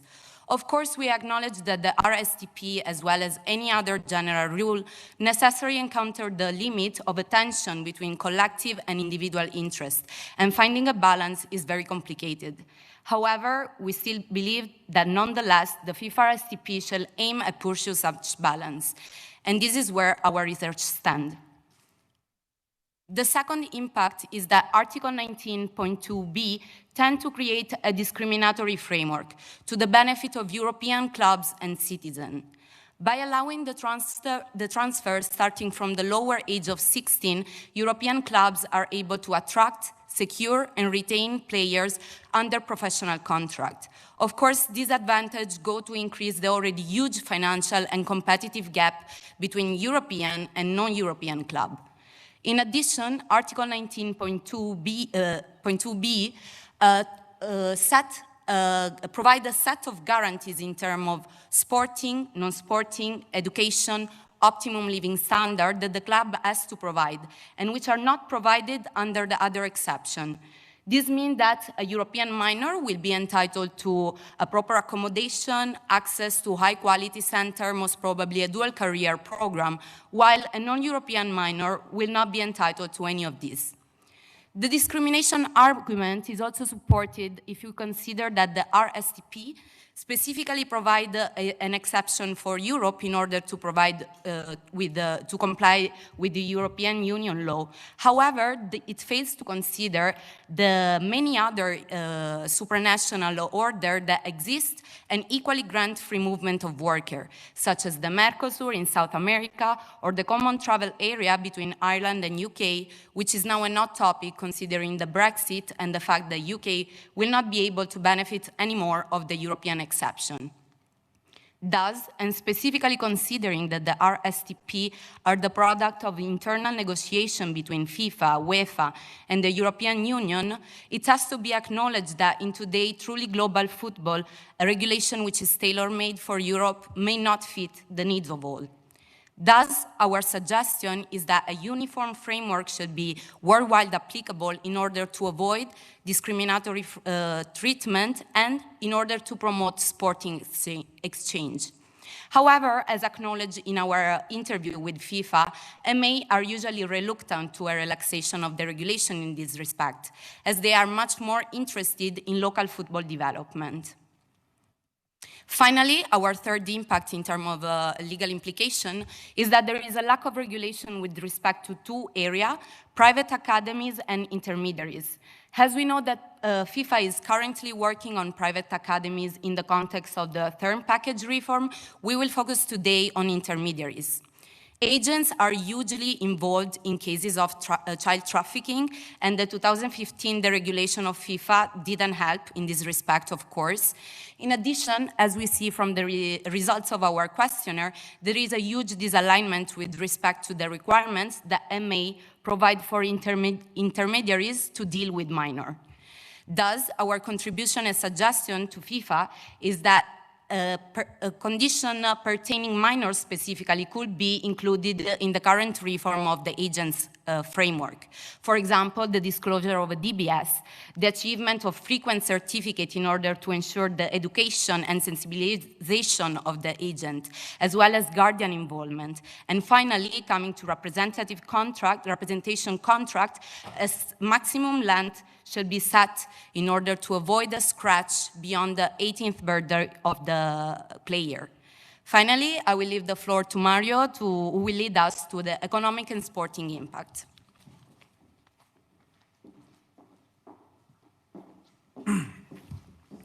Thank you, Francesca. So I will now take you through what are the economic impacts of the regulations on football clubs. And as you can already see on the slides, we identified two main impacts. The first one is linked to what we call training rewards. So this is a mechanism of FIFA. And as such, as my colleague mentioned, since players are not able to move before the age of 18, except in a few cases, the players are staying longer in their home countries and in their home clubs, which means that eventually, in the future, in case of a player signing a contract, those clubs would then receive more money via this mechanism. Now, let's talk about investments. And here, we made some research and found out that since clubs, as I mentioned, are able to keep the player longer in their team, those clubs are now willing to invest more and more money into youth development. As you can see on the slides, we have two examples of two clubs, one based in Amsterdam and one based in Dakar, that invest heavily in youth football. In addition, we also asked the question to the clubs we interviewed, and we asked them if they believe that, yes or no, the impacts of the regulation was positive for the investments they make. And as you can see on the pie chart, the majority of the clubs indeed believe that the regulation have a positive impact on the investments they make on the youth football. Now, let's talk about sporting impacts. And here, as you can see on the slides, we have identified mainly three sporting impacts. The first one is the playing style. Then we have the career opportunities, and then we have the local football development. So, talking about playing style, as I mentioned before, the idea is that players are staying longer in the training clubs. So this is encouraging clubs to put in place across all the youth team the same playing style. And you can see here a great example of what is done at FC Barcelona. It's the most important thing in this game. So at Barca, we want it to always be ours. It's our strength, and we use it to learn to be who we are. We learn that speed isn't in our legs, it's in the ball, and that a small circle can concentrate all the greatness of football.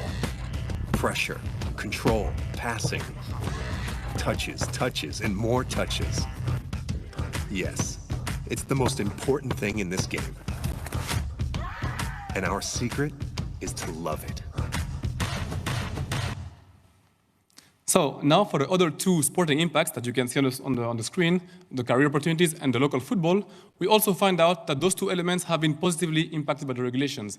Very, very basically, so if as I mentioned before, since clubs are investing more and more into youth football, and since players are staying longer at home, this is basically combine the two of them, impacting positively those two aspects. And again, as you can see on the slide, we asked those two questions to the football clubs we interviewed, and we asked them if they believe that the regulation had a positive or negative impact on local football and on career opportunities. And as you can see in the results, the majority of the clubs were aligned in saying that both aspects have been positively impacted by the regulations. So when it comes to what is our contribution, I'd like to speak about those two elements that you can see. First of all, training reward.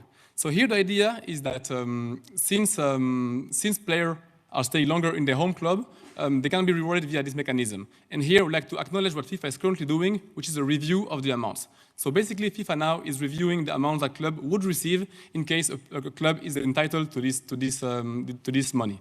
So basically, we found out that this is a good approach, since clubs are spending a lot of money into training players, so they should be rewarded accordingly.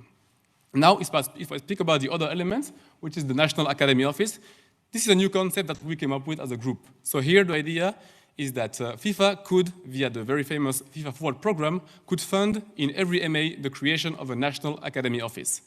Basically, the goal of this office will be to work in terms of developing the youth football in the territory. It will be done via many things. First of all, it could also monitor how clubs are investing in youth football. It could also have a playing side in which it will help clubs to put in place a playing philosophy and a style of play, as mentioned before. And then it will also work with other existing offices around the world to basically create opportunities for players. And we believe that by doing all these aspects, it will, first of all, have a good impact on the local football, and then on the long run, it will also affect and impact positively the vision of FIFA, which is to make football truly global. I will now give back the floor to Khair so we can conclude our presentation.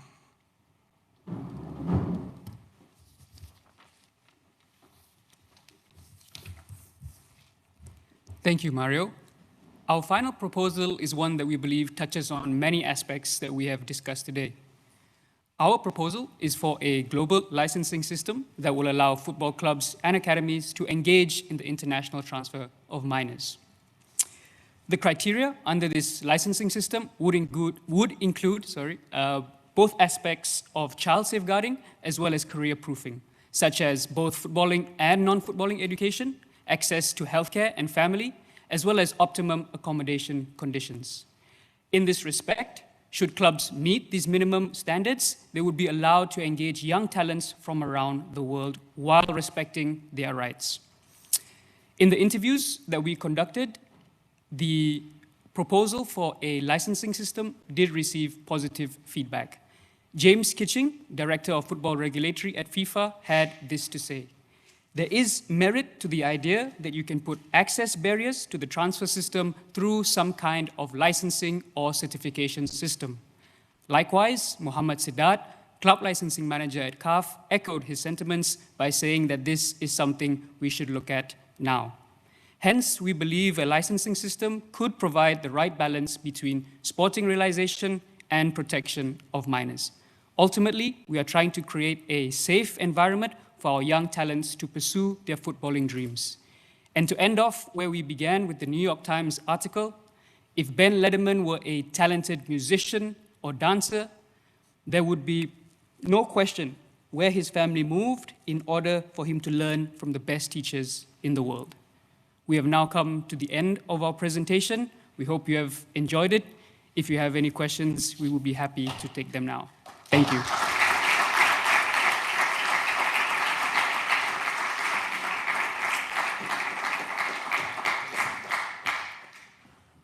Many thanks to Fatou, Francesca, Mario, and Khair for this very interesting presentation.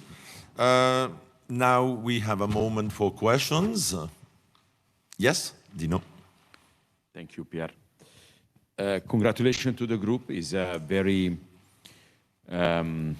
challenging topic, important, I think, also if we understand the evolution of our society.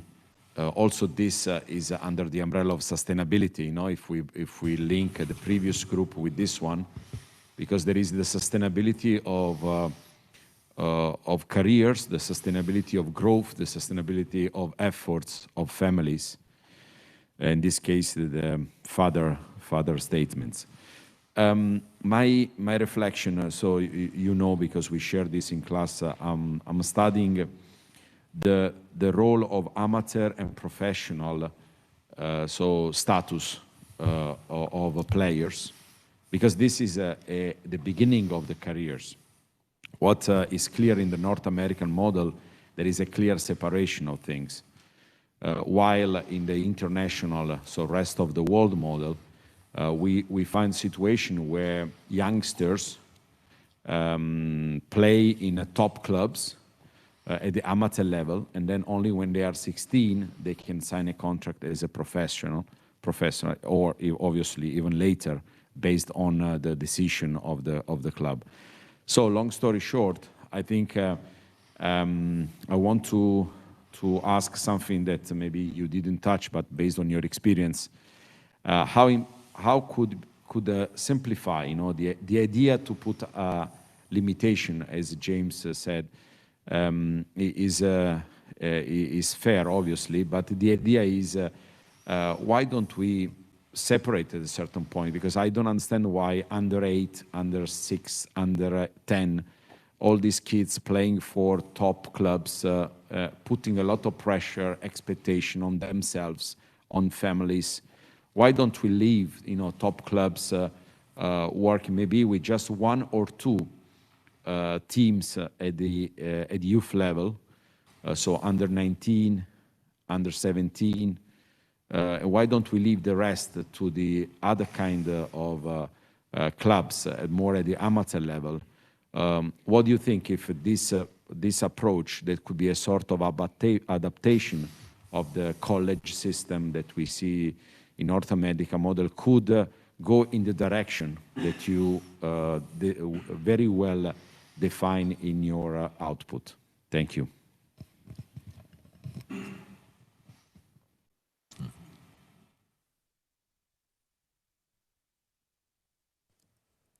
Thank you, Dino, for the question. That's a good question because we had that debate as a group. And I think here the key thing is to differentiate between social football and what is already going into professional football.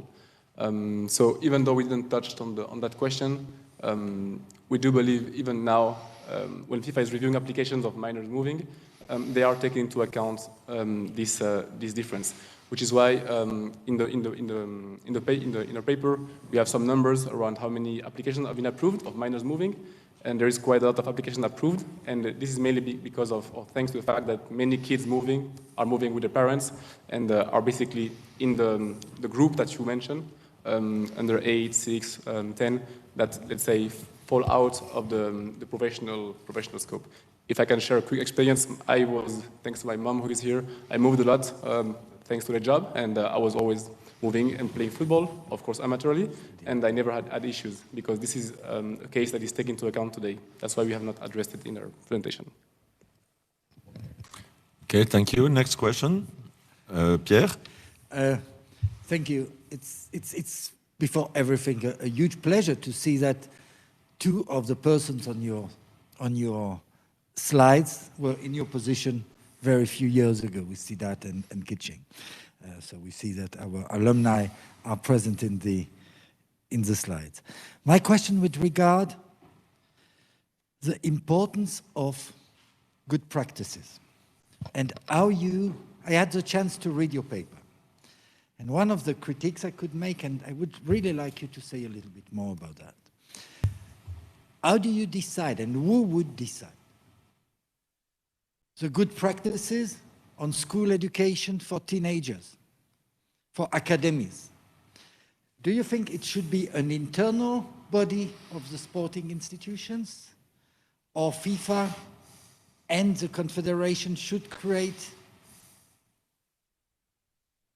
a very clear system of finding the best alliance? I needed a bit more precision about that. How can you make a difference between the kind of, allowance you give to some of the academies who do some education properly and others who don't? There was nothing written really about the problem of some of the academies that have not gone through the rule and through the books. Yeah.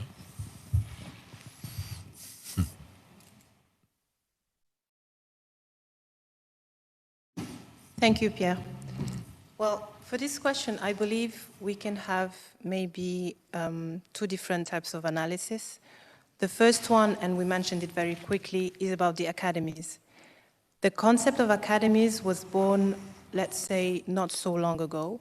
If I take the example of Africa, academies were born mainly when the ban on the transfer of minors came on board. because it allowed them to develop a local type of training for kids who cannot travel abroad. So there was no specific regulation for the academies, and this is what we are saying today, that we believe FIFA should take the lead in implementing a regulation for the academies. And when we were talking to CAF, for example, they told us that they see the situation of academies in Africa, and they believe that FIFA is the one responsible to actually implement a general rule to regulate the functioning of academies, because unfortunately there have been some exploitation through academies which led to child trafficking, which is what FIFA wants to fight. The FIFA RSTP Article 19 is more or less recent. If you take the existence of football, it's just 20 years from 2001. So there is still room to think about what the situation has been and what they should improve. But we believe that this is a joint work that has to be done, because the member associations, the federations are on the local level, they know what is happening, but they cannot decide, they might not decide on themselves to implement specific rules, because then we would have completely different rules all around the world and across the continent. So who, probably among the stakeholders who should decide, is FIFA, the main stakeholder. But we believe that the situation in the different areas in the world are so different, they must discuss with the member associations in order to implement the proper rules that will be relevant in each different continent. Yeah, if I can add on this, we really relate to the concept, especially when it comes to football of local. So we always refer to a global standardization that should come from FIFA, but of course we value and all the specificity that Fabi just mentioned shall be reflected, of course, in a framework that take care of, that refer to academies and football development in general. This also connects to our proposal of club licensing, because we think that a club licensing which sets uniform standard may lead to the, of course, benefit of big club, because who is able to provide big infrastructure and all this facility? Big clubs. But at the same time, taking into consideration the specific regional and at member association level characteristic, we can achieve this balance that you referred to. Okay. It would now be time for a break, except if it's an urgent question. There is no urgent question, then thank you very much for the presentation and answers. We'll break now for about half an hour and resume at 3:30 sharp. Please be straight on time. Have a good break.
Voilà.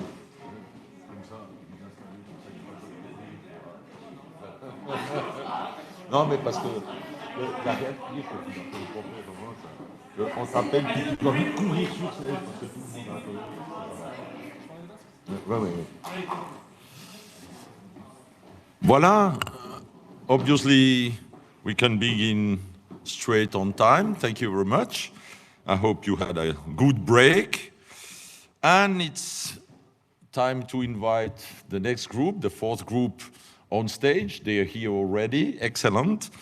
This group is composed of Hossamedin Bedir from Egypt, Lorenzo Cavallari from Italy, Zeina Hamasha from Jordan, and Charlotte Nyangeri from Kenya. The supervisor of this group is Professor Martin Pole, whom we heard just a moment ago. And the topic is Let's Go Clubbing, a holistic analysis of multi-club ownership in football. Hossamedin, Lorenzo, Zeina, and Charlotte, the floor is yours.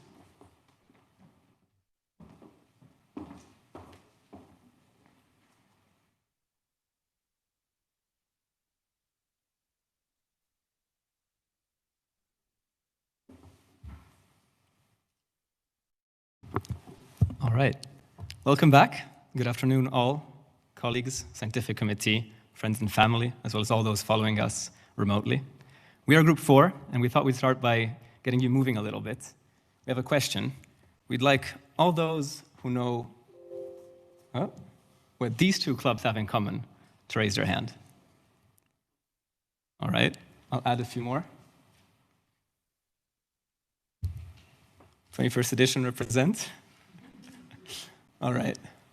I think we're getting there. They're all owned by the same company, City Football Group. CFG is the largest and most well-known example of multi-club ownership in football. They own 11 clubs. They're clearly not the only one. Estimates are that there are 45 such companies at least across the planet, owning 120 clubs. And this number is set to increase every year. It's therefore an extremely relevant topic, one that has a wide range of implications for all stakeholders across the football ecosystem, and one that to date has been the subject of very little research. We're therefore delighted to present to you today a holistic analysis of multi-club ownership in football.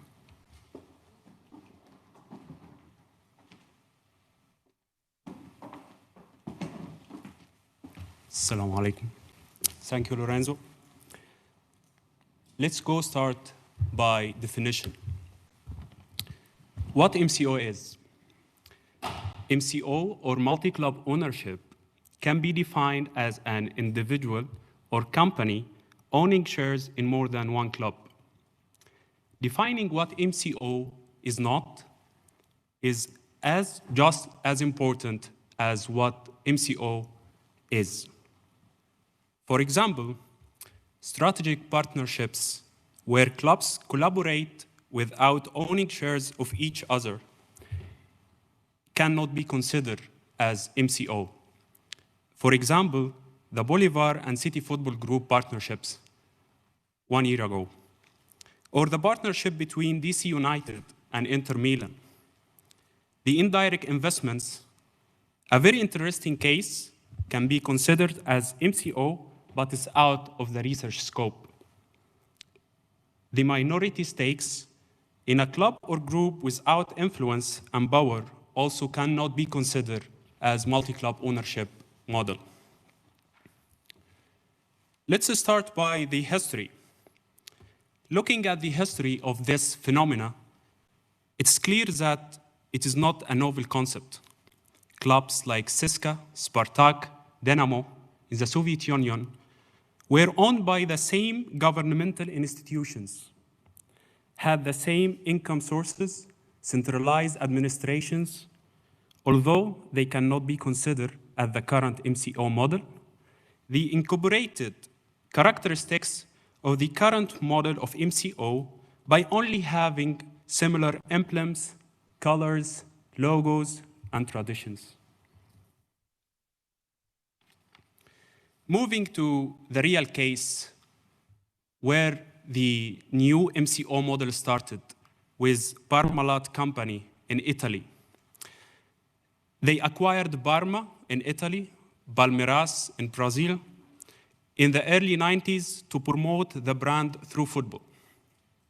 Then ENIC, the English National Investment Company, originally a private investment trust, invested in 6 clubs for economic growth reasons.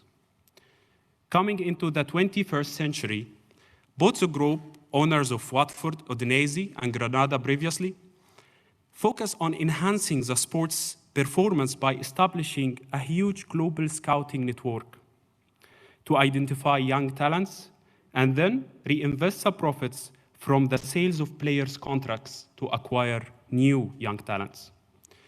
Red Bull implemented the new strategy in the early millennium by investing in sports to promote brand awareness and increase the sales for the drink energies through football. As a result of this strategy, Red Bull clubs couldn't be more apparent and visible. They all have the same colors, the same logos, even the same name, Red Bull Club.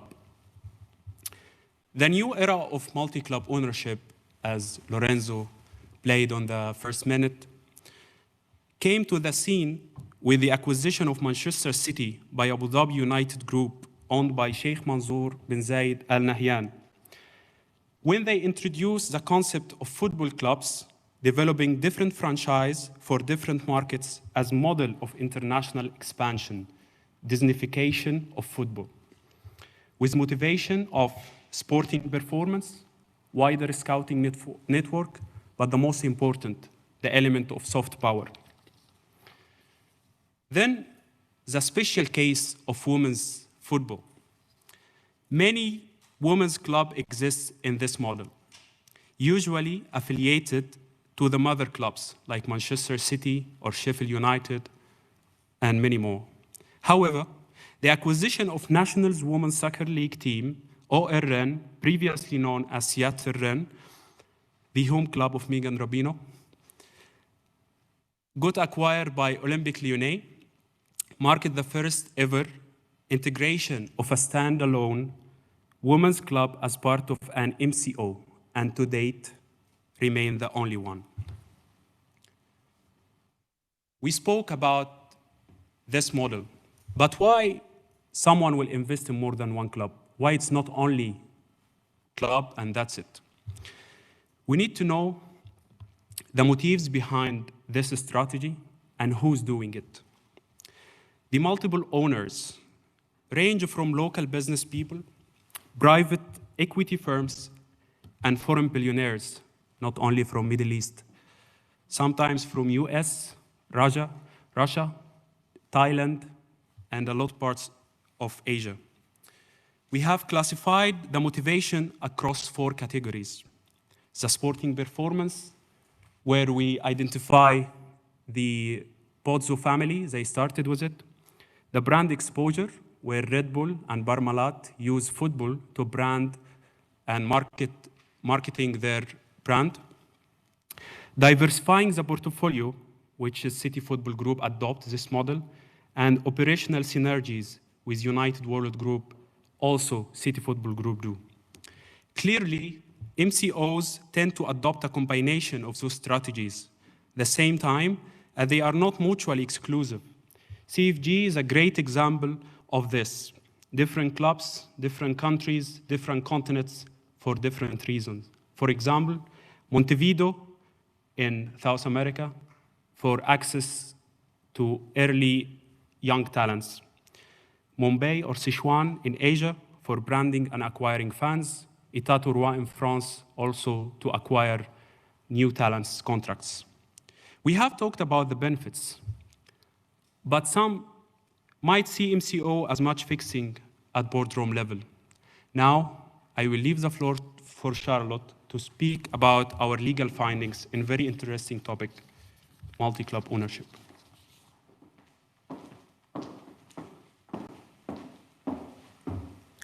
Thank you, Hossam.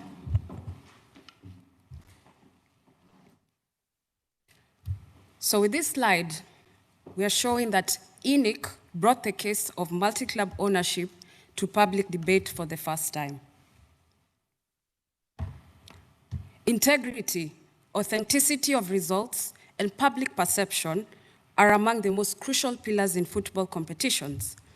INIC had two of its clubs, AEK Athens and SK Slavia Prague, qualify for the 98-99 UEFA Super Cup, now known as the Europa League.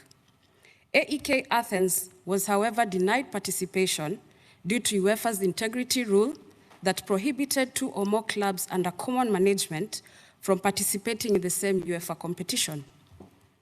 AEK Athens filed a complaint to CAS on violation of European competition law, but the panel held that the purpose of this rule was to maintain the integrity of competitions rather than to restrict competition between European clubs.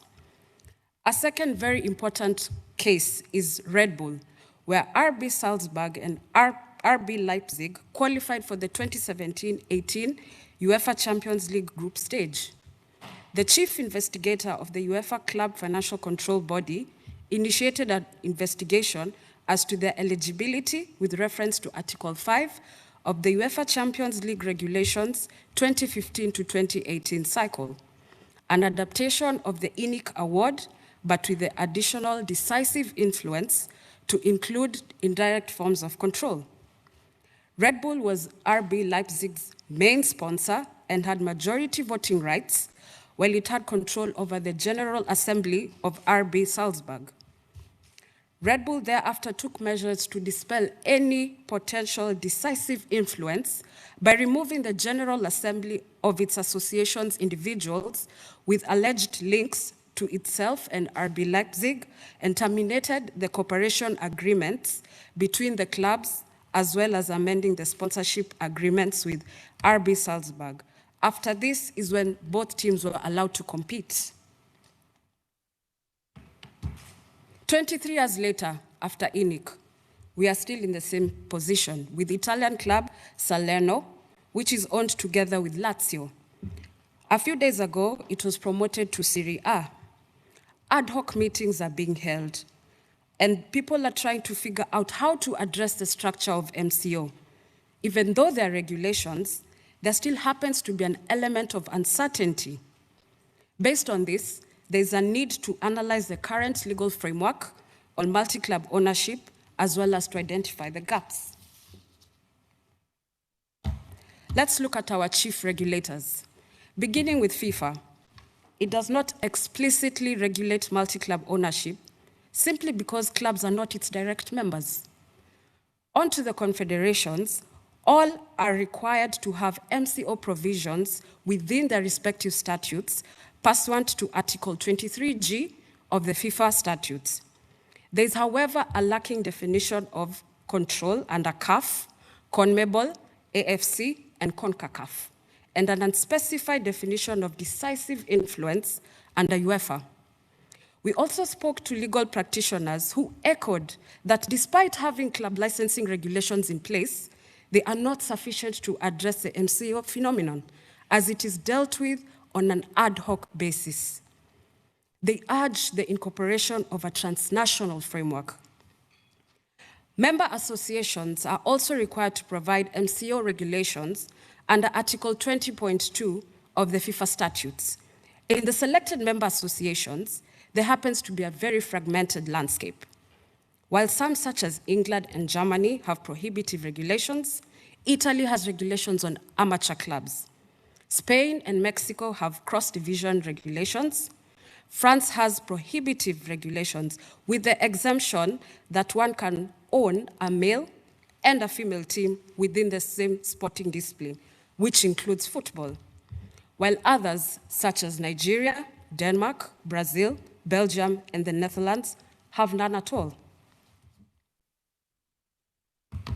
What do you anticipate in the near future? With the introduction of the UEFA Conference League that has 184 teams and the expansion of the FIFA Club World Cup from 7 to 24 teams, there's a high probability, unless the regulations are fixed, that these two competitions will also give rise to a hotbed of issues. And on summing up the legal analysis, I will pass the floor over to Zaina to deal with the next category of stakeholders.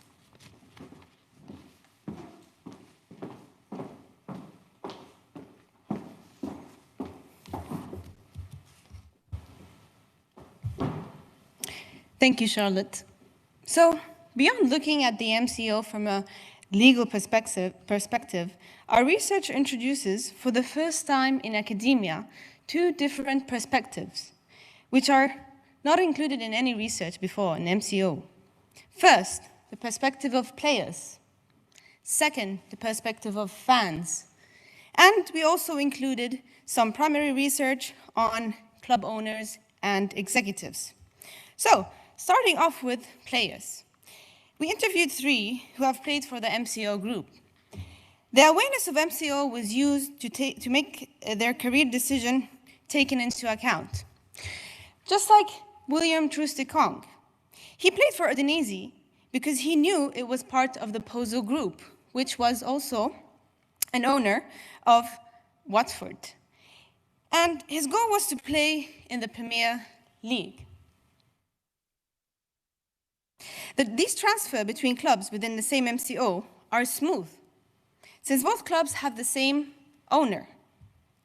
And no negotiations were made regarding the transfer fee, which is usually the main negotiation when a player transfers to another club.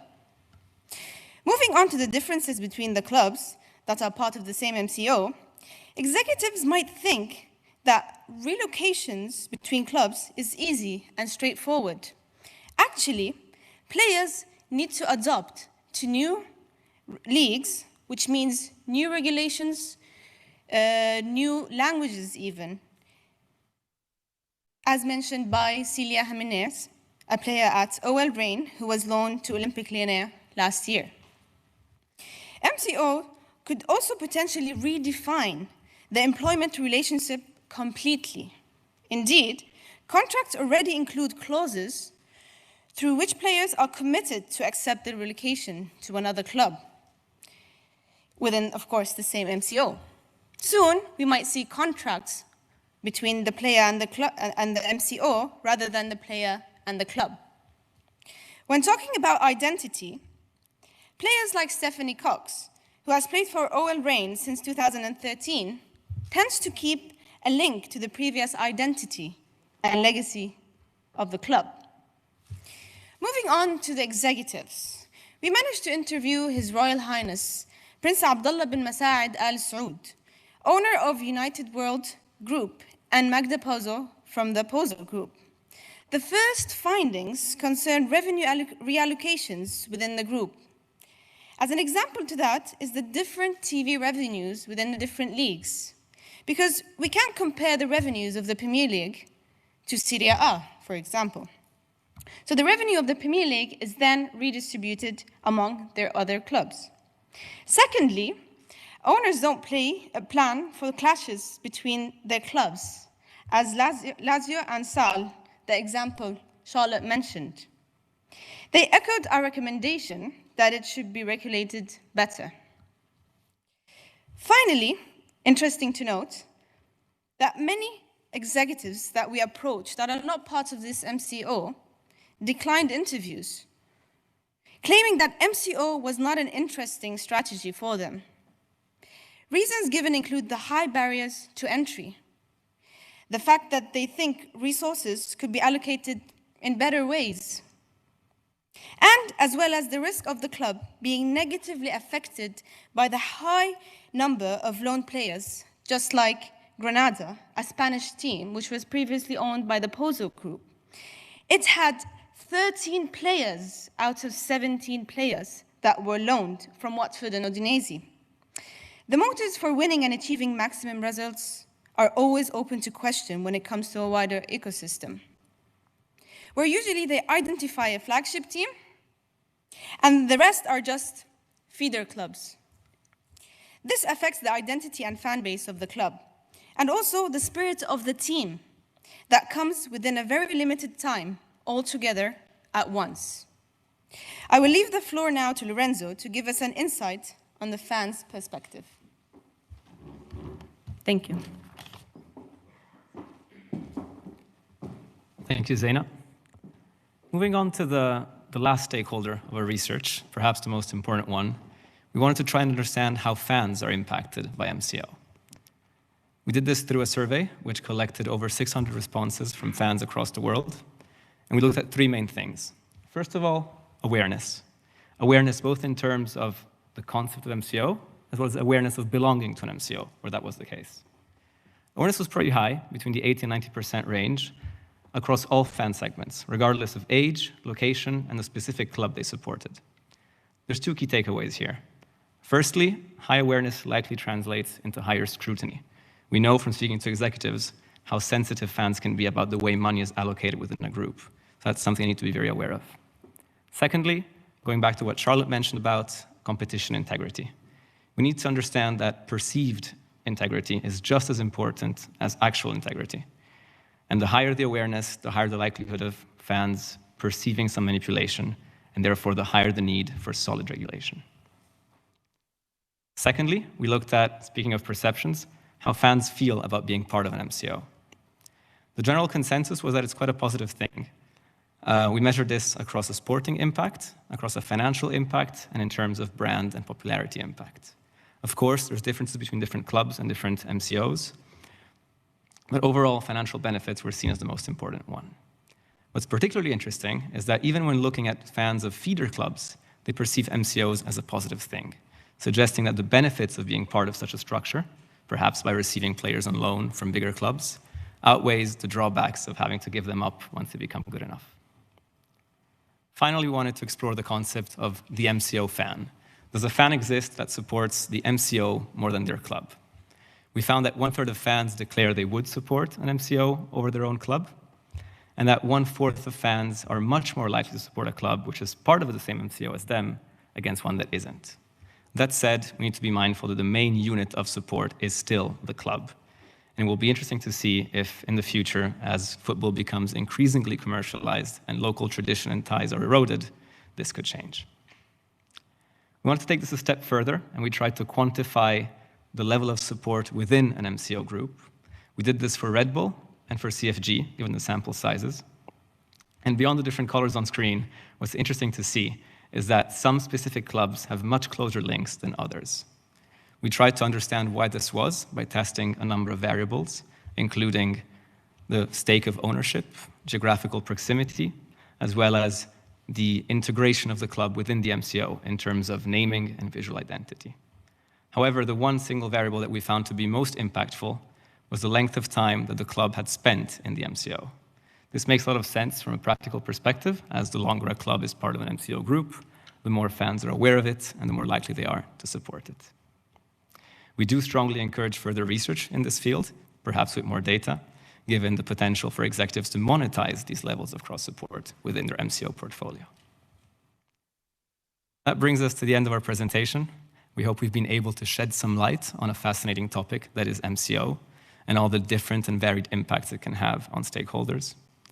If there's one single thing that we've heard from everybody we spoke to, it's that MCO is not just here to stay, it will become more and more prevalent in future years.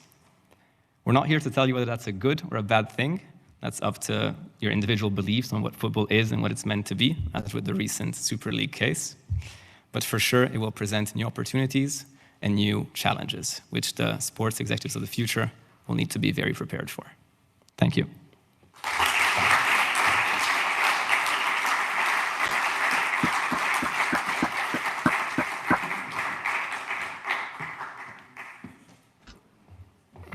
Many thanks to Hossam, Lorenzo, Zena, and Charlotte for their very interesting presentation. We have some minutes left for questions. Marco? Yeah, thanks for your work. Really interesting area of content. One question. It's interesting your representation of the multi-club ownership that nowadays and in the history we have now and we had, but that are not so many. Do you think that the reason of this phenomenon that is not so increased in the last year was more for the regulation constraint or for lack of opportunity on the synergy, strategic, operational, and so on? Which is the main reason in your point of view? Thanks.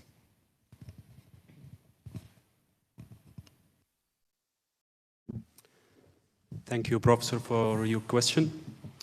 So if we want to highlight why this phenomena is existed, it started by directly after postman rolling in 1995. And due to this free movement rolling, clubs, and on the same time was the uprising of internationalization and commercialization of football. Free movement, Premier League introduced the first foreigner owners when Mohammed Al Fayed from Egypt acquired Fulham. This phenomena was sleeping giant, if we can say. So it is for a lot of motives behind acquiring more than one club. For sure, one of it, and very important one, is the lack of regulations, which is step by step they are improving it, but due to still, as Lorenzo mentioned, that football are going to more internationalization, more commercialization, and as Charlotte mentioned, still lack of regulations after 23 years from any case. This altogether brought the uprising phenomena of multi-club ownership, that you acquire more than one club for more economic growth, for wider scouting network, for diversifying your portfolio, and we identified very new element, which is the soft power, by acquiring foreign clubs all around the continent to prove to the rest that whatever you are, if you are from Middle East, from Russia, from US, that you can show cases that and make benefits from it. For Middle East, it's obvious, but for owners from Thailand, for example, they are using the same soft power to promote Leicester by the same owner. That Ministry of Tourism are also one of the main sponsors for the MCO model. So yeah, it's a lot of factors, and if there is no near regulations for it, I guess it will still develop and develop. Thank you. Thank you. We have time for one more question. Pierre? Ah, Martin? Hi everyone. On commence par Martin, puis après Pierre. Great. Hi, thanks group. Thanks very much for that. I want to follow on really from your answer just there about regulation. The sense I get is that each time there's been a problem of two teams from the same MCO playing each other, the relevant bodies have just tried to kind of almost gloss it over ad hoc, make something up without a long-term plan. And I think what you're saying is that we need something better. We need something more sustainable, some kind of regulatory framework. I guess my question is, do you think that's down to FIFA or down to confederations or down to national associations? So do we need a global standard, or is it to be done at the level of continents and confederations?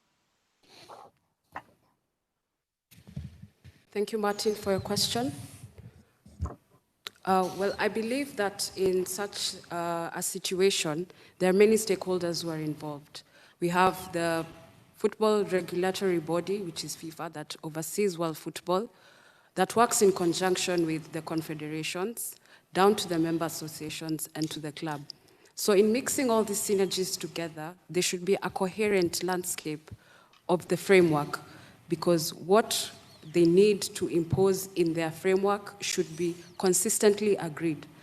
As I spoke of the selected member associations and the fragmented landscape, there are very differing rules, and this will give host to chaos. So what we want is to have a uniform rule or a set of rules that will be able to, which I said before, is to maintain the integrity of the competitions. We always want football to be unpredictable. Public perception is one of the greatest things that we can ever encompass in football. If your fans don't like what you're doing, there are chances that they are really not going to support you. So I think in the end, or we think as a group, that it trickles down from FIFA all the way to the clubs and the leagues. Thank you. Okay, a last question, Very quick Pierre. one. One of the aspects I didn't see in your paper, in your presentation, is the question of the multi-sport ownership. Some of the companies have developed really this participation in multi-sports. Why didn't you include that?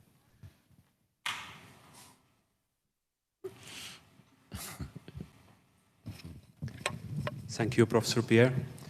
Indeed, it's a very interested area of the topic. We highlighted very quickly, and we said as a note that it is due to the complexity of cross-ownership and the lack of academia research, not only in the cross-ownership or multiple club ownership, but in ownership history at all. It will be like totally another paper. So we decided to focus only in multi-club ownership, and not the multi-club ownership at current model only, but also by say that the strategic partnerships, we will not take it into considerations. And sometimes it do count as multi-club ownership. The indirect investments also sometimes can consider as multi-club ownership.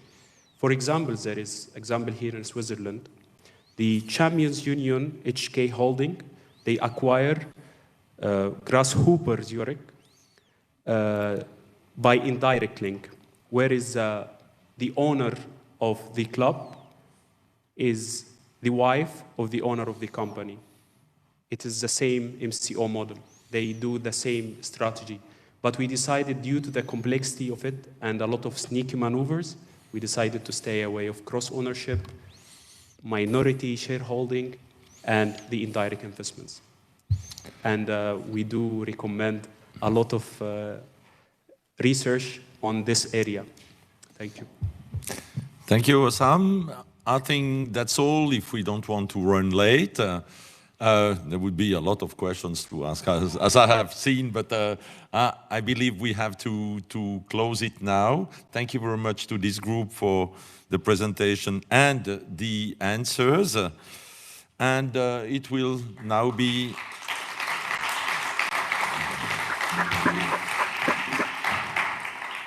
It will now be the turn of group number 5.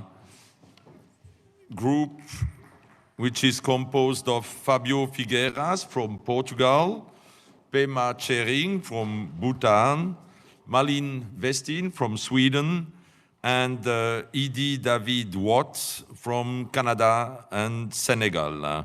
They worked under the supervision of Dr. Kevin Talek Marston, and their topic is You're There But Not Really. Is virtual reality spectatorship an addition to the status quo in sports? Fábio, Pema, Malin, and Idy, you have the floor.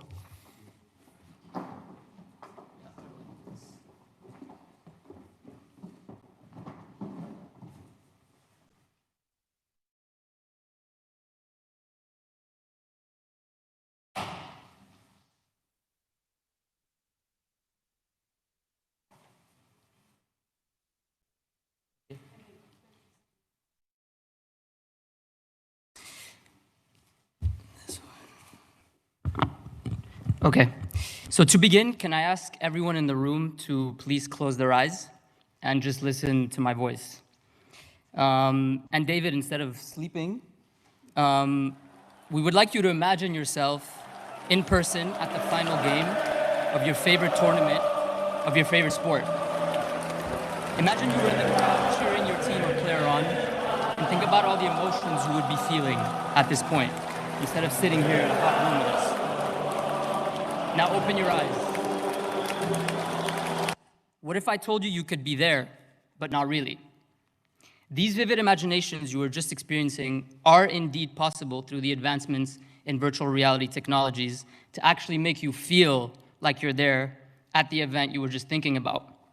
So is virtual reality spectatorship an addition to the status quo in sports?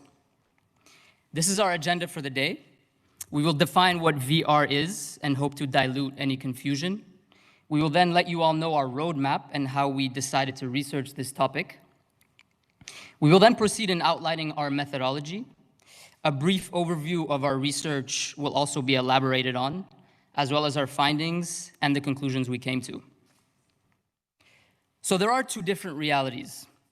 Virtual reality can be defined as the use of computer technology to create a simulated environment that allows the user of that environment to feel sensations of immersion within it using a headset. Please don't confuse it for its little brother called augmented reality, or AR.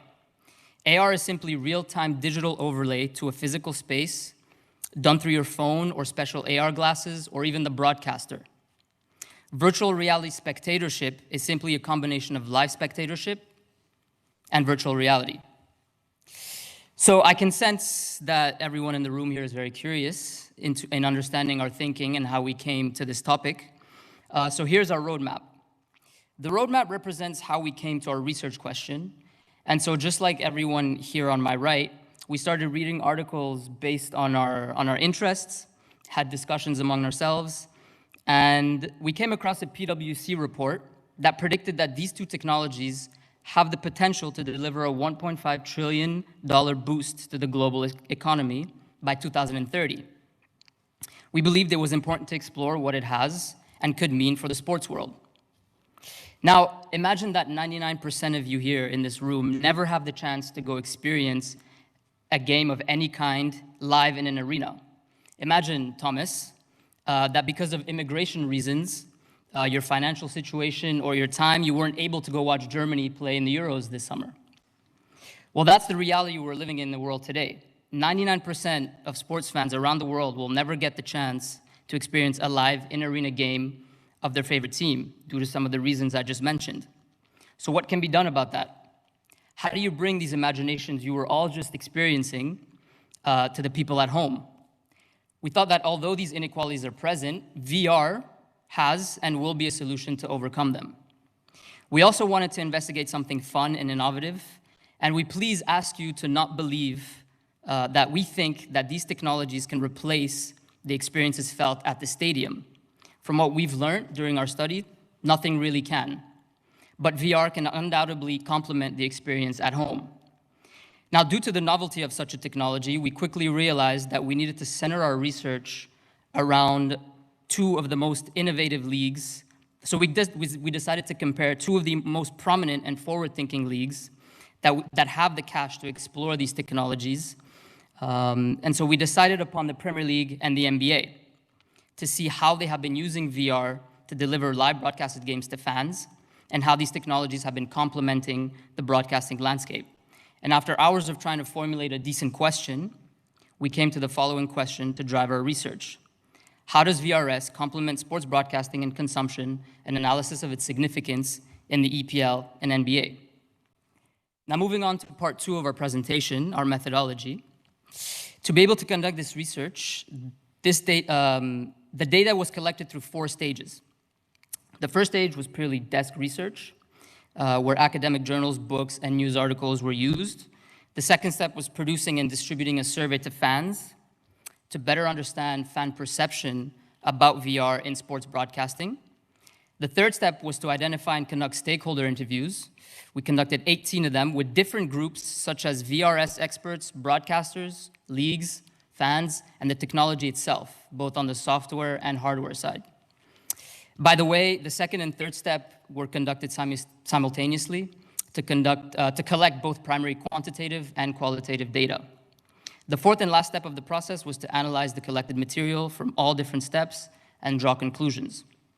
To give you examples of people we spoke to, here are some notable interviewees, including, but not limited to, Matt McCartney, the head of immersive technologies at Sky, Melissa Lawton, the head of sports production at Facebook, Michael Chiudetti, the associate vice president at the NBA, and Miriam Sherlock, the head of media sales in the Americas and content partnerships at the Premier League. Now, as a leeway into part 3 of our presentation, which is the holistic overview encompassing 4 dimensions, the questions that we asked ourselves in our survey and to our stakeholders were asked through these 4 perspectives: the fans, broadcasting, the tech itself, and legal implications. And Fabio will elaborate on them a little more.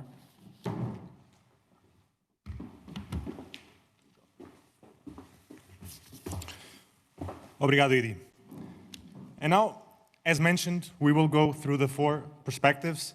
And starting off by the fan perspective, we already heard from Group 2 and Group 4 a little bit about fans and their importance. And how many fans do we have here in the room and virtually? Well, for the purpose of this research, we wanted to first define what is a fan. And the fan is someone that enjoys sports, but also supports, of course, a team or an athlete. And let's not lose here the significance. The fan stands at the heart of a sports ecosystem. And while doing our research, we also came across a study that identified 3 types of different fans. And we already mentioned, they were already pointed out by Group 2, the local fan, which supports a local team and usually cohabits local fan groups and local communities. The global fan, which is most likely a fan that supports more teams, not necessarily only the local team, and also the fluid fan. The fluid fan is usually the fan that is high demanding for technology. He needs technology. And that, of course, is deeply connected with our research topic. But as also mentioned, one of the perspectives that we also have considered was or is broadcasting. And bringing us back to our 2 case studies, it is important to mention that in the Premier League, the first broadcasting deal was only in 1992, and that it is more or less recognized that the Premier League today is one of the most innovative leagues in the world, and it has 2 billion viewers per season.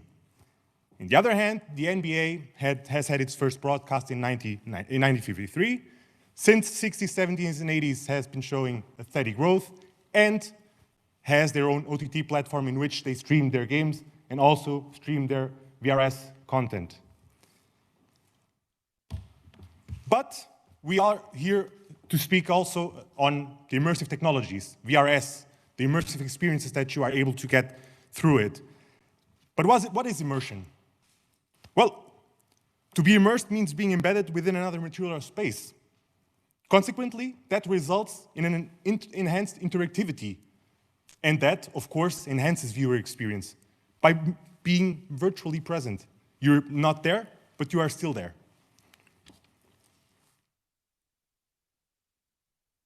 And bringing us back to our case studies, that's the relevance here.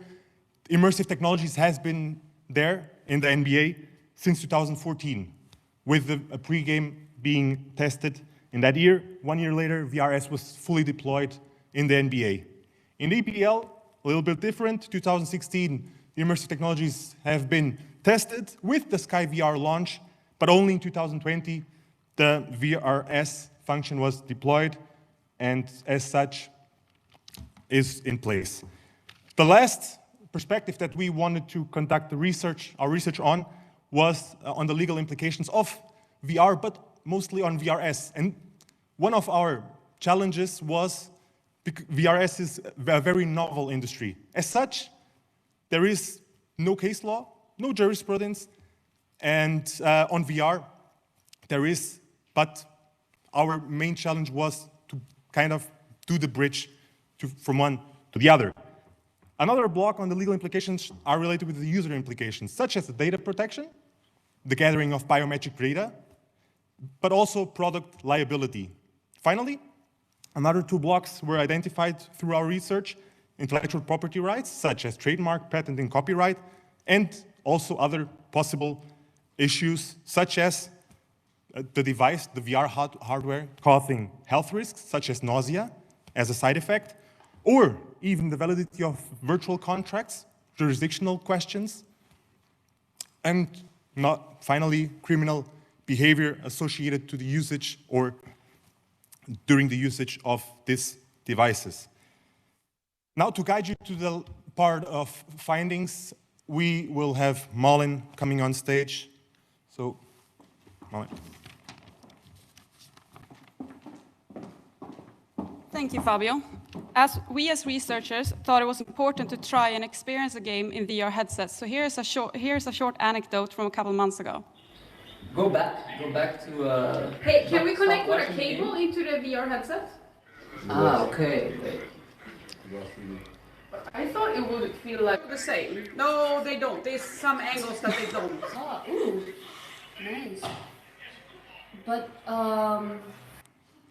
I hope this video gave you an idea of our perception of VRS, and now to continue with the findings from our research. As previously mentioned, we have produced and distributed 2 fan surveys. In total, we had 443 respondents. It was 220 respondents on the NBA survey and 223 respondents on the EPL survey.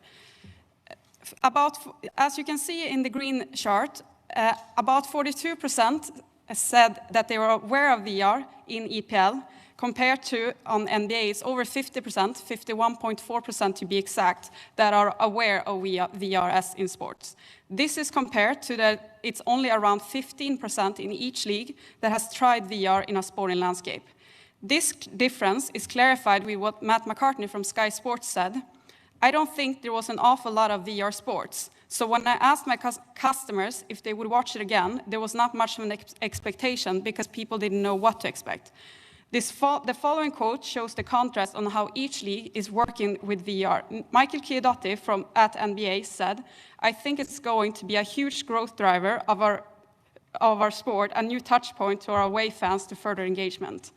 Next up regarding our findings is about people that have used VR and their enhancement of viewing experience.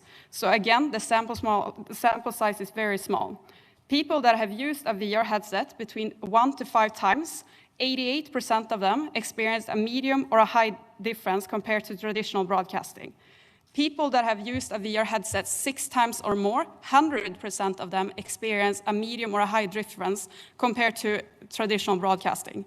This means that the more times that people have used a VR headset, the more likely they are to experience a higher difference compared to traditional broadcasting. Again, only with the people that have used a VR headset, 87% of them would recommend other people to use it. This is aligned with what Melissa Lawton at Facebook Inc. said. That's an oh wow moment in VR that you won't get if you're watching it on TV. Finishing up my part of the presentation with another finding, the question to our survey respondents was, how much are you comfortable paying for one virtual seat? A virtual seat here means 1 seat for 1 game sold by your club in virtual reality. In the Premier League, over 60% said that they are comfortable paying between $0 to $10 per game and seat, and over 15% said that they are comfortable paying over $21 per seat and game. On the other hand, in the NBA, 50% are comfortable paying between $0 to $10 per seat and game, and only 3.1% are comfortable paying over $21 per game and seat.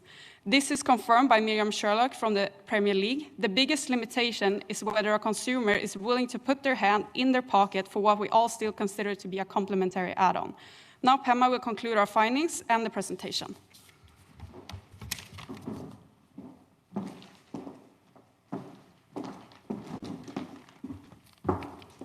right. Thank you, Malin. I hope everyone's still awake and here with us. All right. So I will continue with probably the most important finding of our research. But before that, I just want to highlight that the findings that Malin just presented were based on the respondents who have experienced VRS, which is only 15% of our total respondents. But the following question was addressed to all 443 of our respondents. A majority of our respondents said that VRS will have a positive influence on the viewing experience, but there were still quite a handful of them who were unsure of its effect on them.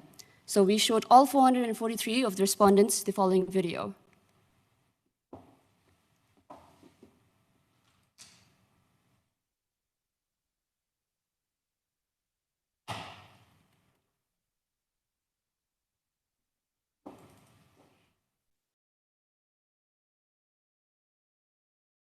I'll just load it up on YouTube if you can all patiently wait for that.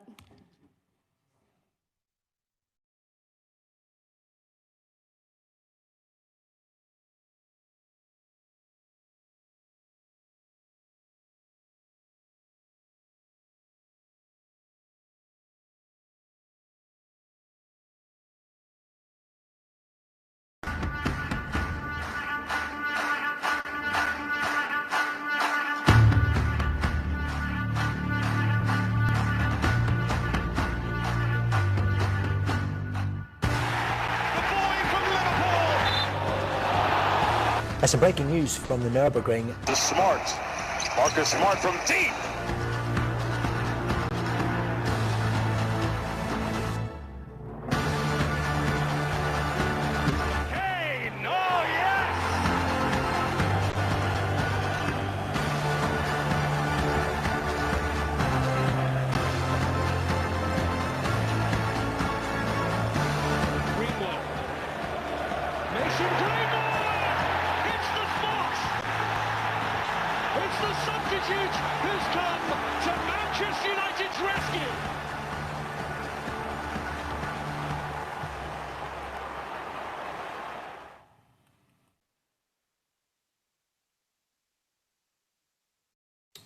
I hope that video also provided you with a clearer picture of what VRS is about. Apologies for the technical difficulties. So continuing with the findings, there was actually a decrease in the number of people who said it will have a positive influence on the viewing experience, and an increase in the people who said it will have a negative influence on their viewing experience. This finding actually contradicts with a study that we read, where the researchers found that the likelihood of VR adoption is much higher if you present them with a video before the adoption of it. However, it is important to note that our sample size was also much larger than their study, and also the differences in the demographics could have played a factor in the differences between our findings. As for our legal findings, our survey didn't entail any legal questions, so most of our findings come from secondary research and interviews with stakeholders. Data protection was the implication that was most addressed in the context of VRS, which is also highlighted in this quote from one of our stakeholders, William Della of Bird and Bird. To overcome this implication, they suggested that we need to adopt a more robust privacy legal framework protection. To proceed with our concluding slides, which hopefully you all have not been looking forward to, I just want to readdress the aim of our research, which was to assess the complementary significance of VRS. And to answer it simply, VRS only has a minor significance at the current stage because there still are a lot of limitations and is a fairly novel concept in both sport broadcasting and consumption. And to further summarize our findings, in the words of our stakeholder, Michael, the co-founder of Lifelike, it is nice to have, but not a must-have.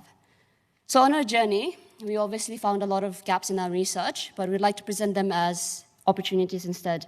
We came up with 7 opportunities, but we'll only highlight 3 key ones. The first one being that both leagues or any organizations looking to promote VRS needs to deliver a very comprehensive marketing strategy and awareness for their fans and consumers. And secondly, for VRS to have a greater complementary significance, the devices need to be more ergonomic, meaning they need to be smaller, lighter, with faster processing for high-quality image, and also be 5G enabled.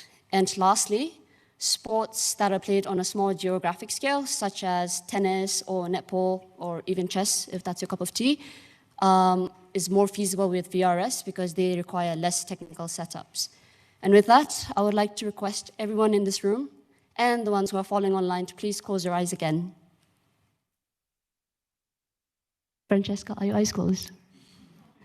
I know Martin and James, you're following us online, so please close your eyes as well. I know it's been a long afternoon, but we are about to present to you the most important slide of our presentation, and we need everyone to please rest your eyes for it.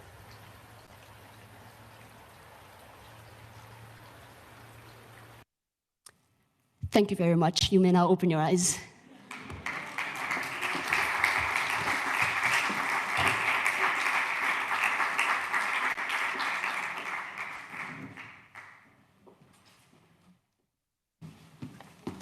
So many thanks to Fábio, Pema, Malin, and Idy for their very interesting presentation. We have a moment for some questions. Who will ask the first? Yeah, here. Sandro? Ah, no. No questions? But then I have a question. I would have a question. Did you personally test a football game in virtual reality? And how was your own personal experience? So, thank you for the question, Pierre. Unfortunately, we did not test a football game using VRS, but we got to test the EuroLeague final playoffs that were launched on VRS, and the experience was amazing. We could switch between courtside camera, we could switch and see highlights, and it really felt like a true immersive experience. We all tested here in the group, and yeah, I think it was very positive. And nobody got sick? No, for me it was not so great because my eyesight is not that great. So it was hard to see and follow the images, and also the headset was quite heavy. Okay. Dinona. Yes, two quick questions. The first one is if you may share a little bit some data about how much would cost to produce a tournament, a game, because you mentioned about the willingness to pay. But as far as I remember from your presentation, there were no data about the break-even of certain tournaments. So, for instance, if we decide to organize this, how many virtual spectators should I have considering the investments needed? And the second point is, even though this may increase the spectatorship, and again, I never tried something like that, but do you increase or decrease the social experience of watching a game together?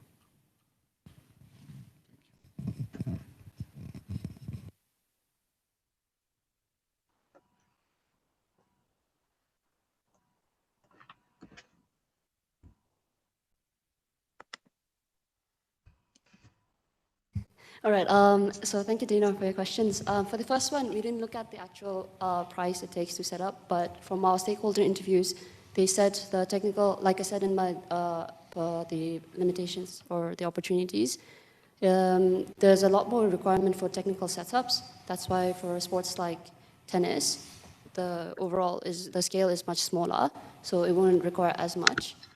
So in that case, I think there will be quite a high budget requirement to enable VRS content. And as for the second question, yeah. Can I just have a follow-up on the first one? They also said that now when the cameras are getting better and better, the quality of the image in the camera, that it will be cheaper and cheaper going forward. Okay, I'll take the second question as well. As for the social experience, yes, all of our stakeholders who were against that idea was saying about that as well. They see it, okay, they understand that we want to replicate the live experience, but a major part about sports is being together with your family, so that really limits it. So in that case, yes, VRS is limited in that aspect. Thank you. Sorry, maybe just to add on that. From one of the stakeholder interviews that we had with the EPL, one of the concerns was exactly that, and they have also thought about that and therefore launched co-viewing, which was also shown in the video, that enables some engagement between people watching the same game while they could text or even speak using the device. Oh, okay. Martin has a question. Yes, Martin, please. Thank you. Hi. You're just looking at the screen. Hi. Yeah, really interesting stuff. I liked the idea that you had at the end there. I think Pema was talking about obviously the smaller the event, the easier the setup, and presumably thus the cheaper the setup. And I like the idea of virtual reality chess. But can I maybe ask you to change the lens? What are the implications of virtual reality for sports that take place over very long distances? I'm thinking of everything, I guess, from golf through equestrian, motorsports, and even maybe, round-the-world sailing events. What are the implications and the opportunities of VR for sporting events like these?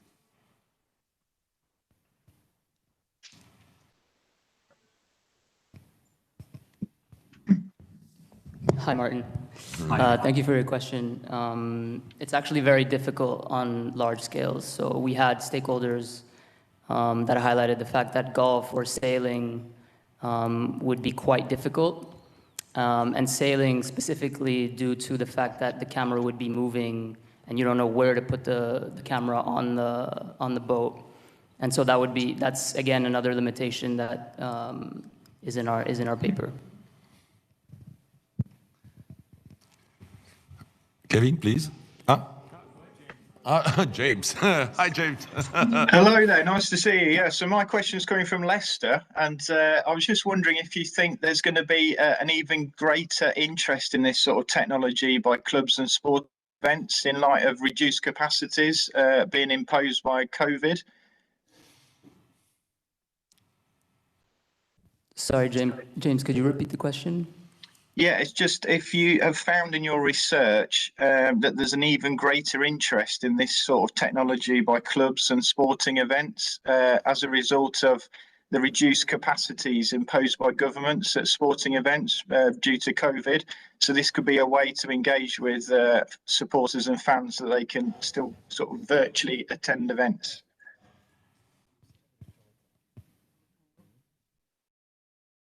Okay, thanks, James. Actually, part of our research was inspired by COVID as well, the experience enabling fans to get an immersive experience. And we spoke with Miriam from EPL, and they said the Premier League might be looking to explore more games and show them on VRS. And even for math, all the users have had positive feedback, so I think they're looking to show more games in VRS. Okay, thank you.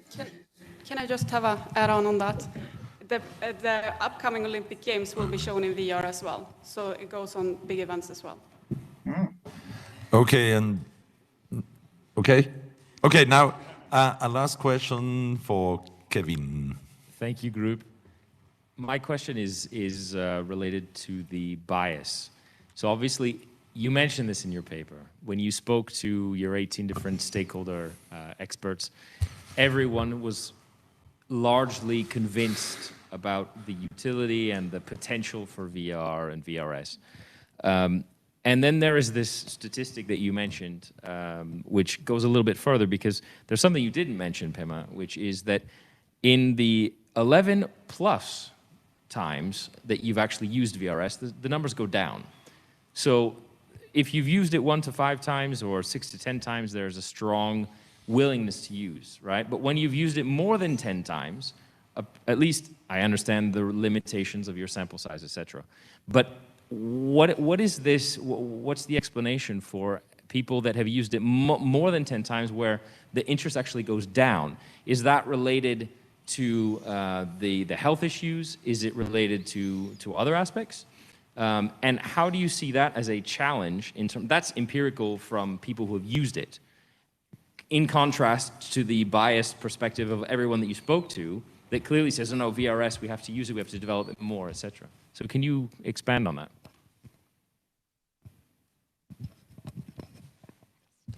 Yes, thank you very much, Kevin, for your question. Well, first of all, it is important to mention, and as Pema also outlined, that the sample size was limited, and of course, the number of persons that have tested it were also limited. And then, of course, it is important to say that the experience is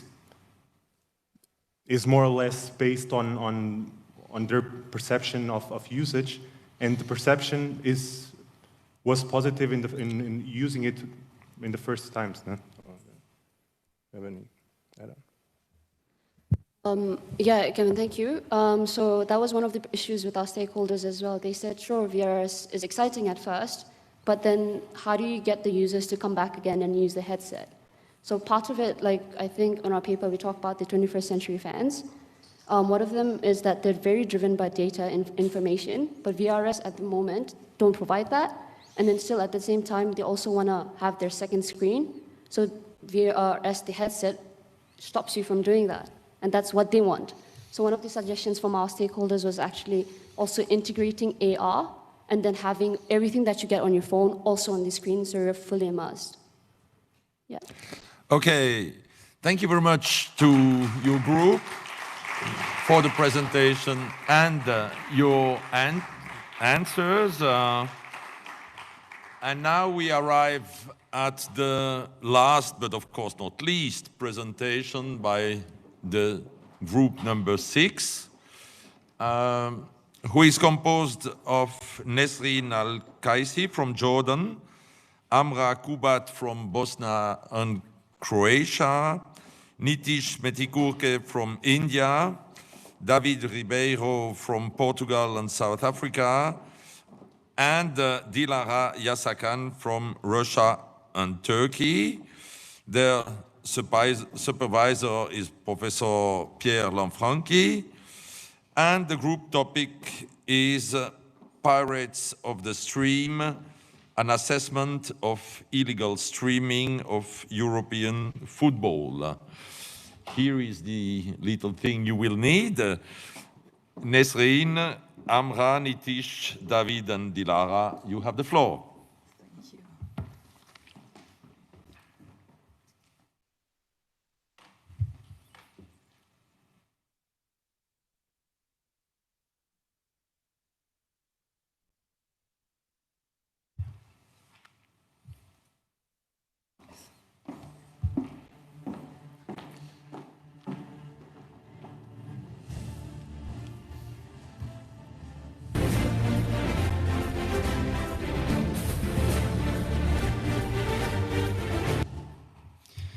It's often said that you save the best for last, so we definitely have big shoes to fill after the last presentations from our colleagues. But let me take this time to introduce you to Group 6, Dilara, Amna, Nisrein, Nitish, and myself, David. And our topic, Pirates of the Stream, an assessment of illegal streaming of European football. Today's presentation will include research methodology, the current business model, demand and supply, the industry's efforts to prevent piracy, and findings and recommendations. For the purpose of the research, we'd like to put you in the shoes of the typical consumer of European football. Meet Jack Sparrow.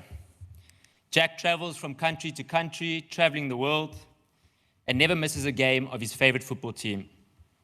He has a subscription in the Caribbean islands, but can't always access it when traveling to other territories.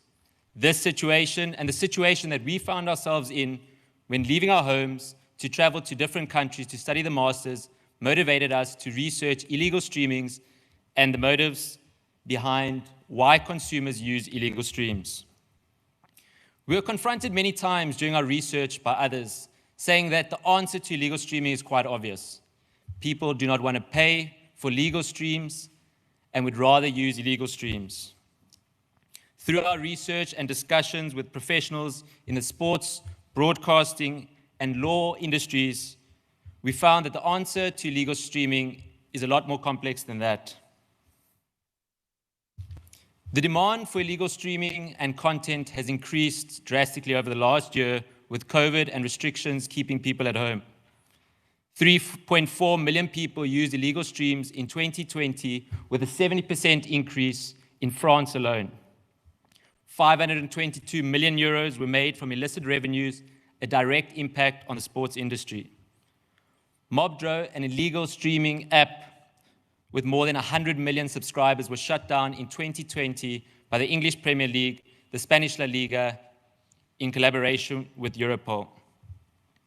It is becoming more evident that illegal streaming and piracy are posing challenges to the sports industry, and the demand for a solution is much needed.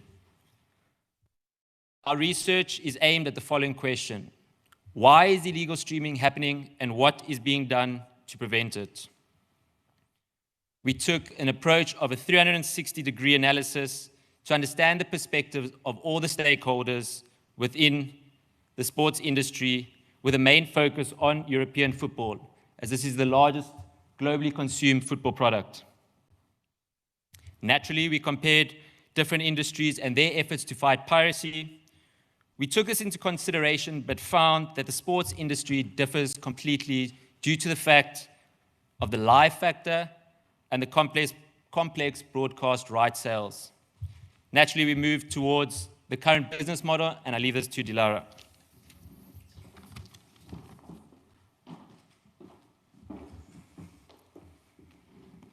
Finally on the stage. So in our research, we have been focusing on current business model of sports. But today, we will be more focused on the sales process. However, before starting that, let's see how TV commercialized the sport. Commercialization of sport. There are several key moments, starting with 1936 Berlin Olympics, first televised Olympic. However, in our scope, we have started with 1960 Olympic Games Rome, where they reached global audiences, first time outside of Europe. 1966 FIFA World Cup. It was the turning point of football, where football became a commodity. Following 90s, pay TV model emerged in Europe, and 1992, first pay TV deal between Sky and Premier League had changed the football content never been before. And now, consumers have to pay to watch football. Today, we are still using the same sales model. As you I might all familiar from Bocconi model, current broadcasting sales process, where right owners sells the rights based on territories, based on different kind of devices, sometimes individual, sometimes collective, to the broadcasters on the promise of exclusive content.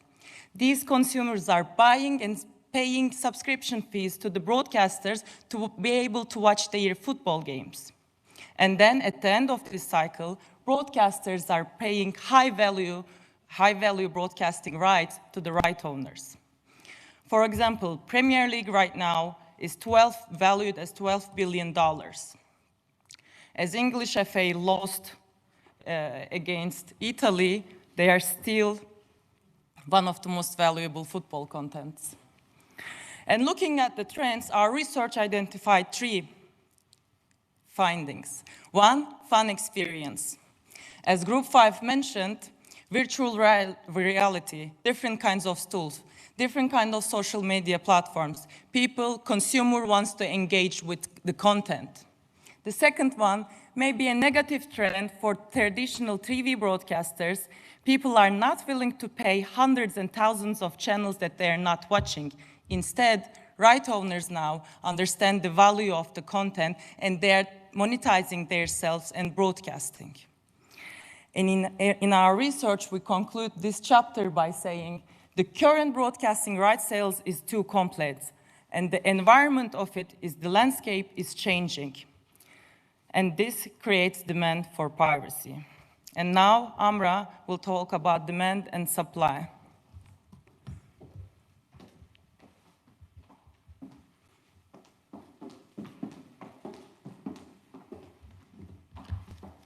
All right.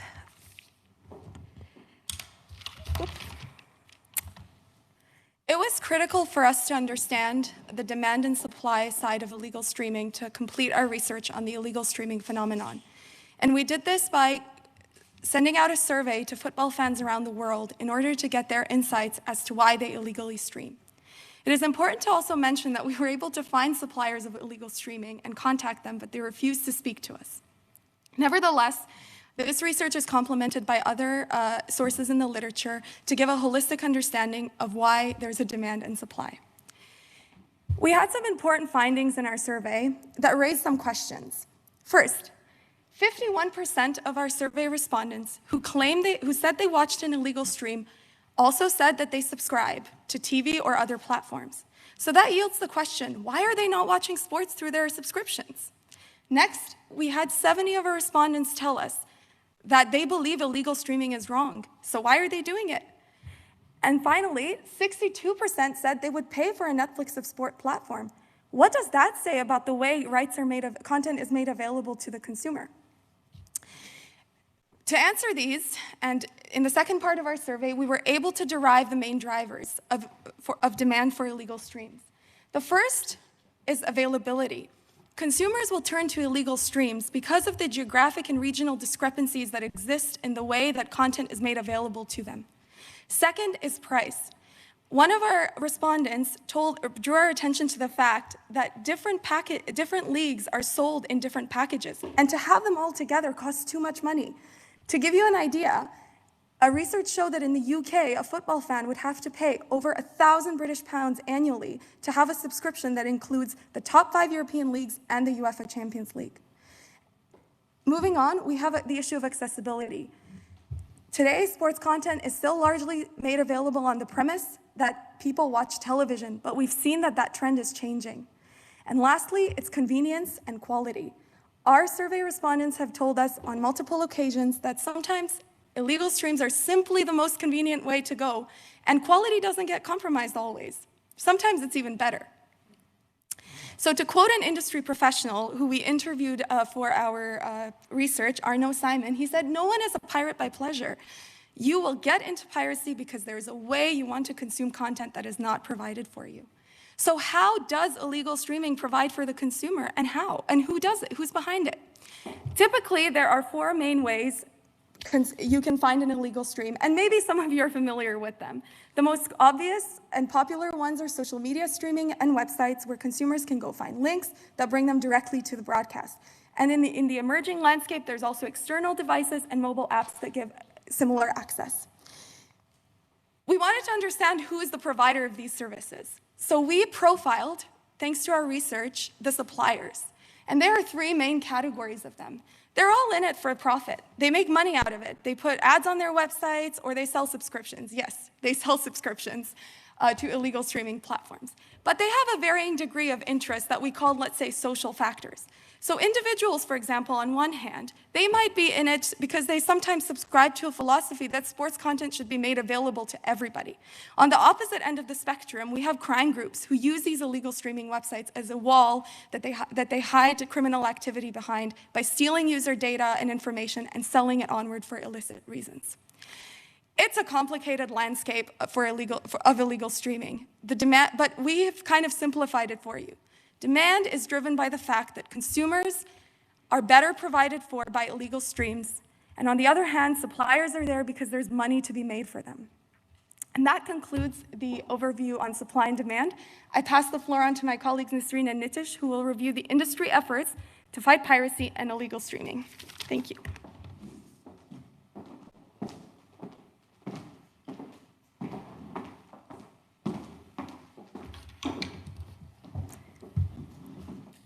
So, after identifying the industry and analyzing the trends that led piracy to exist, and also understanding both demand and supply of illegal streaming, we want to ask the question, what are stakeholders doing to prevent piracy?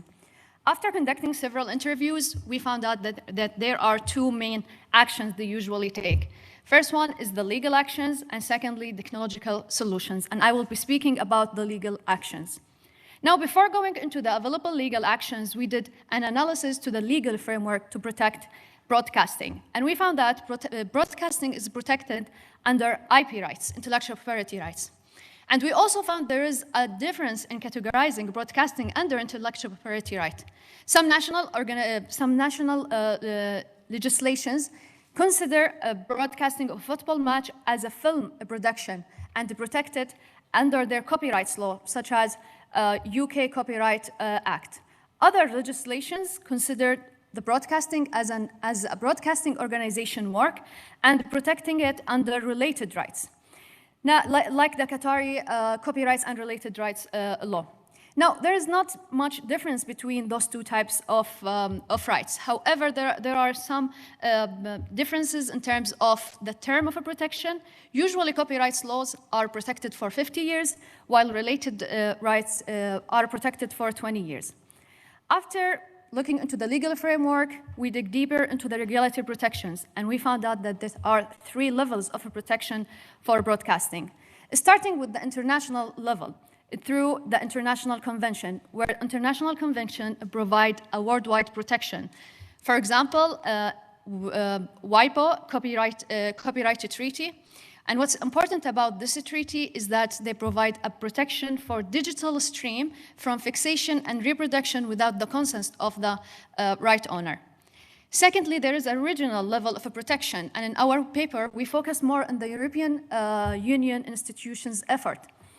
Actually, recently, the European Parliament was voted in favor of improving their IP rights to protect sport events lives from piracy. Now, beside the EU laws to protect IP, the EU established an intellectual property office in 2016 that is concerned to protect IP across Europe. This office usually protect more or work more with patent and trademark. Moreover, there is also Europol who work with different law enforcement across Europe to identify illegal streamers. Finally, there is the national level of protection, which is, as I mentioned earlier, through the national legislations of IP rights. Now, after explaining the legal framework and regulatory protection, we looked into the available legal avenues. We conducted several interviews, and we found that there are 3 main available legal avenues for different stakeholders. Starting with civil procedures, there are different legal procedures can be taken depend on the legislations. Usually, those procedures are done by what is called as injunction, where the damaged party can claim an order to either identify the illegal streamer or take down the illegal streaming website. Now, in UK, the English Premier League took those injunctions to the next level and was able to obtain what's called a super block. By this procedure, super block, the English Premier League can directly force the internet legal providers to take down the websites after identifying the computer service by the anti-piracy operatives. Infringement of IP rights and all legislations around the world, or let's say the majority of legislation, consider as a crime. So there is also a criminal procedure that is available for stakeholders to take. In France, for example, a group of broadcasters filed a criminal claim against 5 illegal streamers who ran a website from 2014 till 2018. And of course, beside the jail sentence, the court actually awarded them millions of euros for their damages of their economic loss and moral compensation. Finally, broadcaster right owners and holders can go to mutual agreement with internet providers and also social media platforms.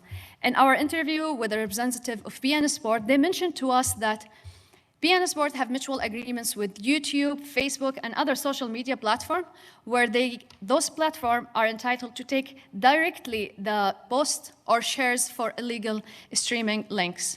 Now, those are the 3 main available legal avenues stakeholders can take. And now I will leave the floor to Nitish to go with you over the available technological solution.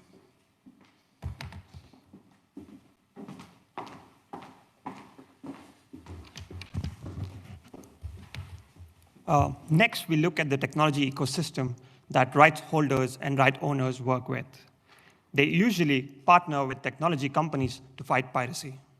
Here, we outline some of the technology companies that are prevalent in today's sporting market. Sky Sports, the right holders of Premier League, partners with Synamedia. beIN Sports, the right holders of La Liga in certain geographical locations, partners with Y-Axis. Most of these technology companies use a combination of preventive, detective, and responsive solutions. Now, let us dig deeper into the technology itself. At the heart of it is a digital rights management solution, also referred to as a DRM. A DRM is used to encode the stream from the broadcaster to the customer. Although the stream is encoded, it can still be leaked. Therefore, it is important to understand the source of the leak. To identify the source of the leak, a forensic watermarking solution is generally used. On top of the house is a conditional accessing system. Our friend, Jack Sparrow, who usually travels around the world, has a subscription in the Caribbean islands, but he cannot use it elsewhere in the world. How can you achieve that? Through a conditional accessing system. That is the technology that is used to prevent piracy. Next, we move on to the findings and recommendations.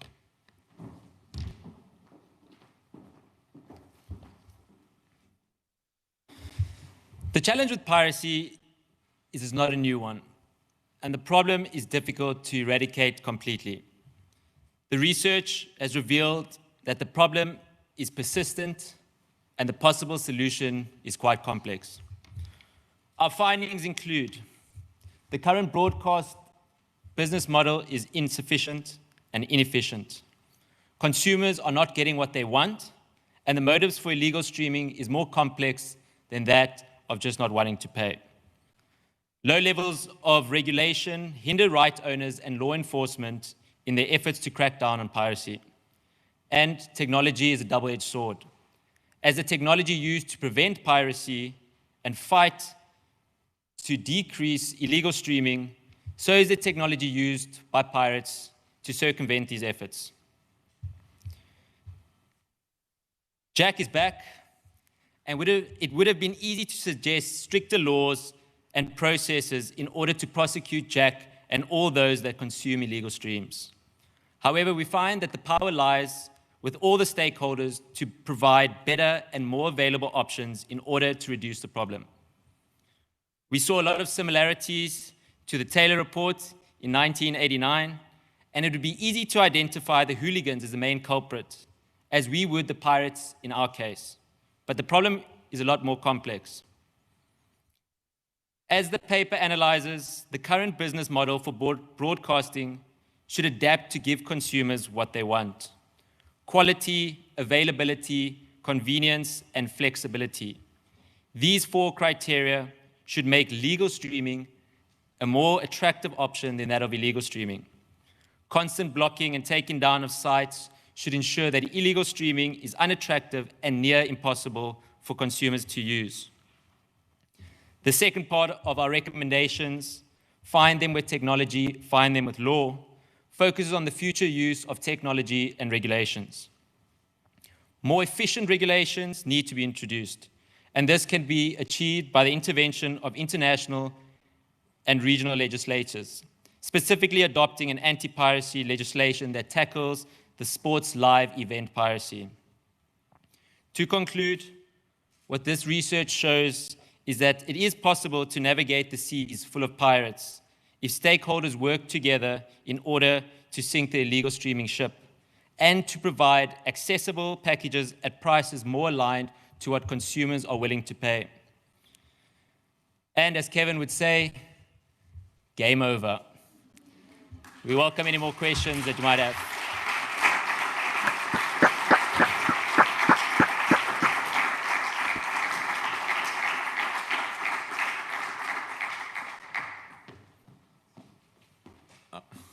There's a phone here.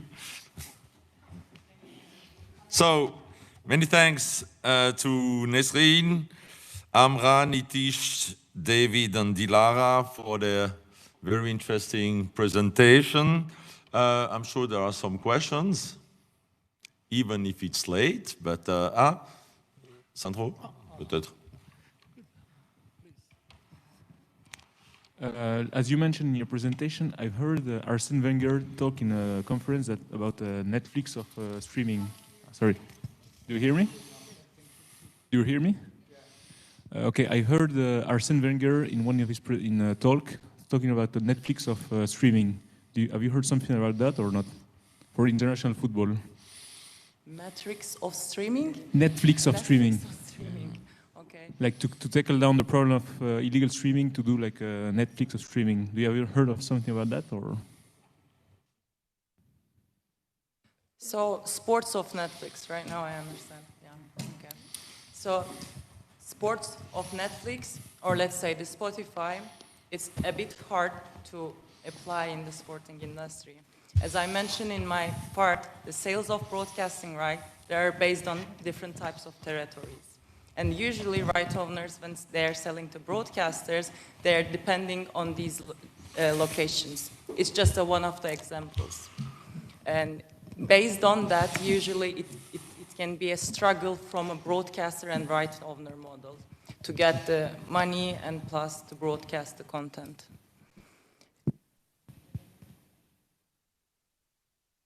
Did I answer your question?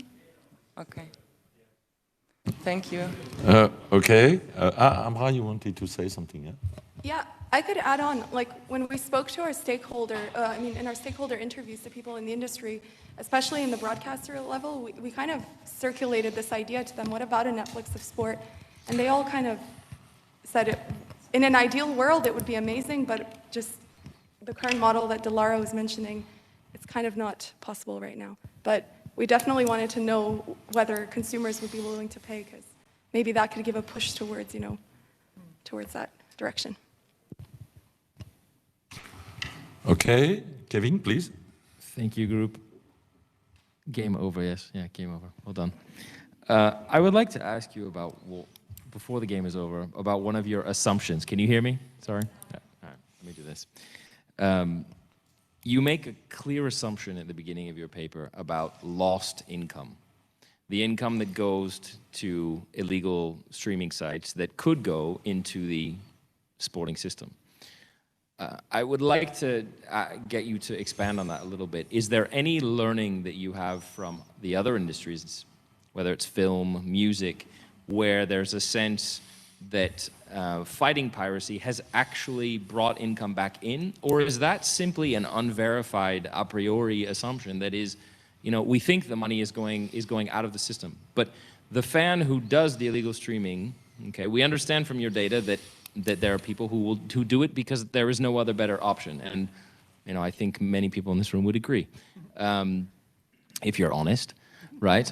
But is that financially verifiable? Is my question, and if you can expand on that. Who's answering it? Yeah, so I can take that. So based on our research, we did see a lot of reports, but financially it is not verified. I must say, but there are a lot of reports that do talk about the model. But Spotify and Netflix coming up with these subscription models basically have caught on to the customers because of the availability, the ease of usage, the languages, the content. There's so many factors that actually go into it, and therefore customers have taken up these models. So you cannot clearly pinpoint to one factor to say, this is why people have moved on to it. So it's an attempt to get people onto it, which can be applied to the sporting industry as well.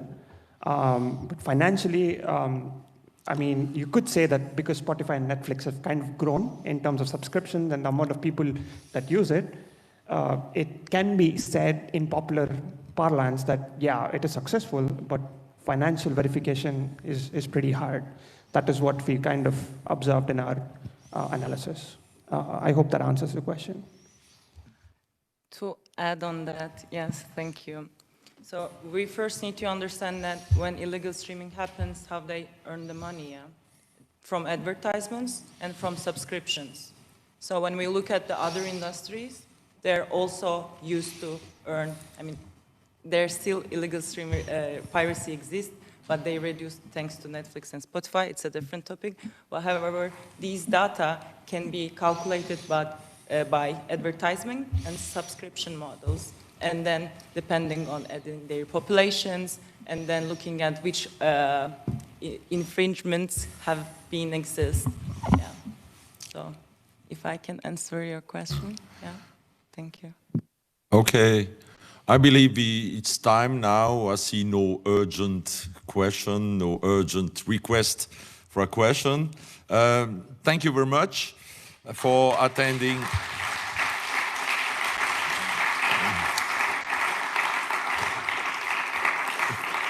Thanks to Group 6, and many thanks to all of our students for the great presentations.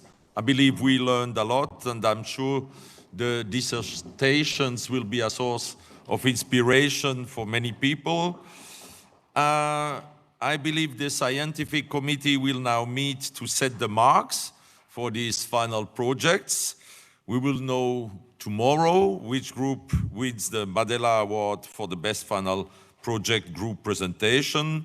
And as I'm not a member of the scientific committee, I can give you my personal opinion. And this opinion is that each of the groups would deserve an award. But there's just one award to be given, so we'll see to that tomorrow. Thanks to all of you who have followed us here, and to those of you who have followed us on streaming.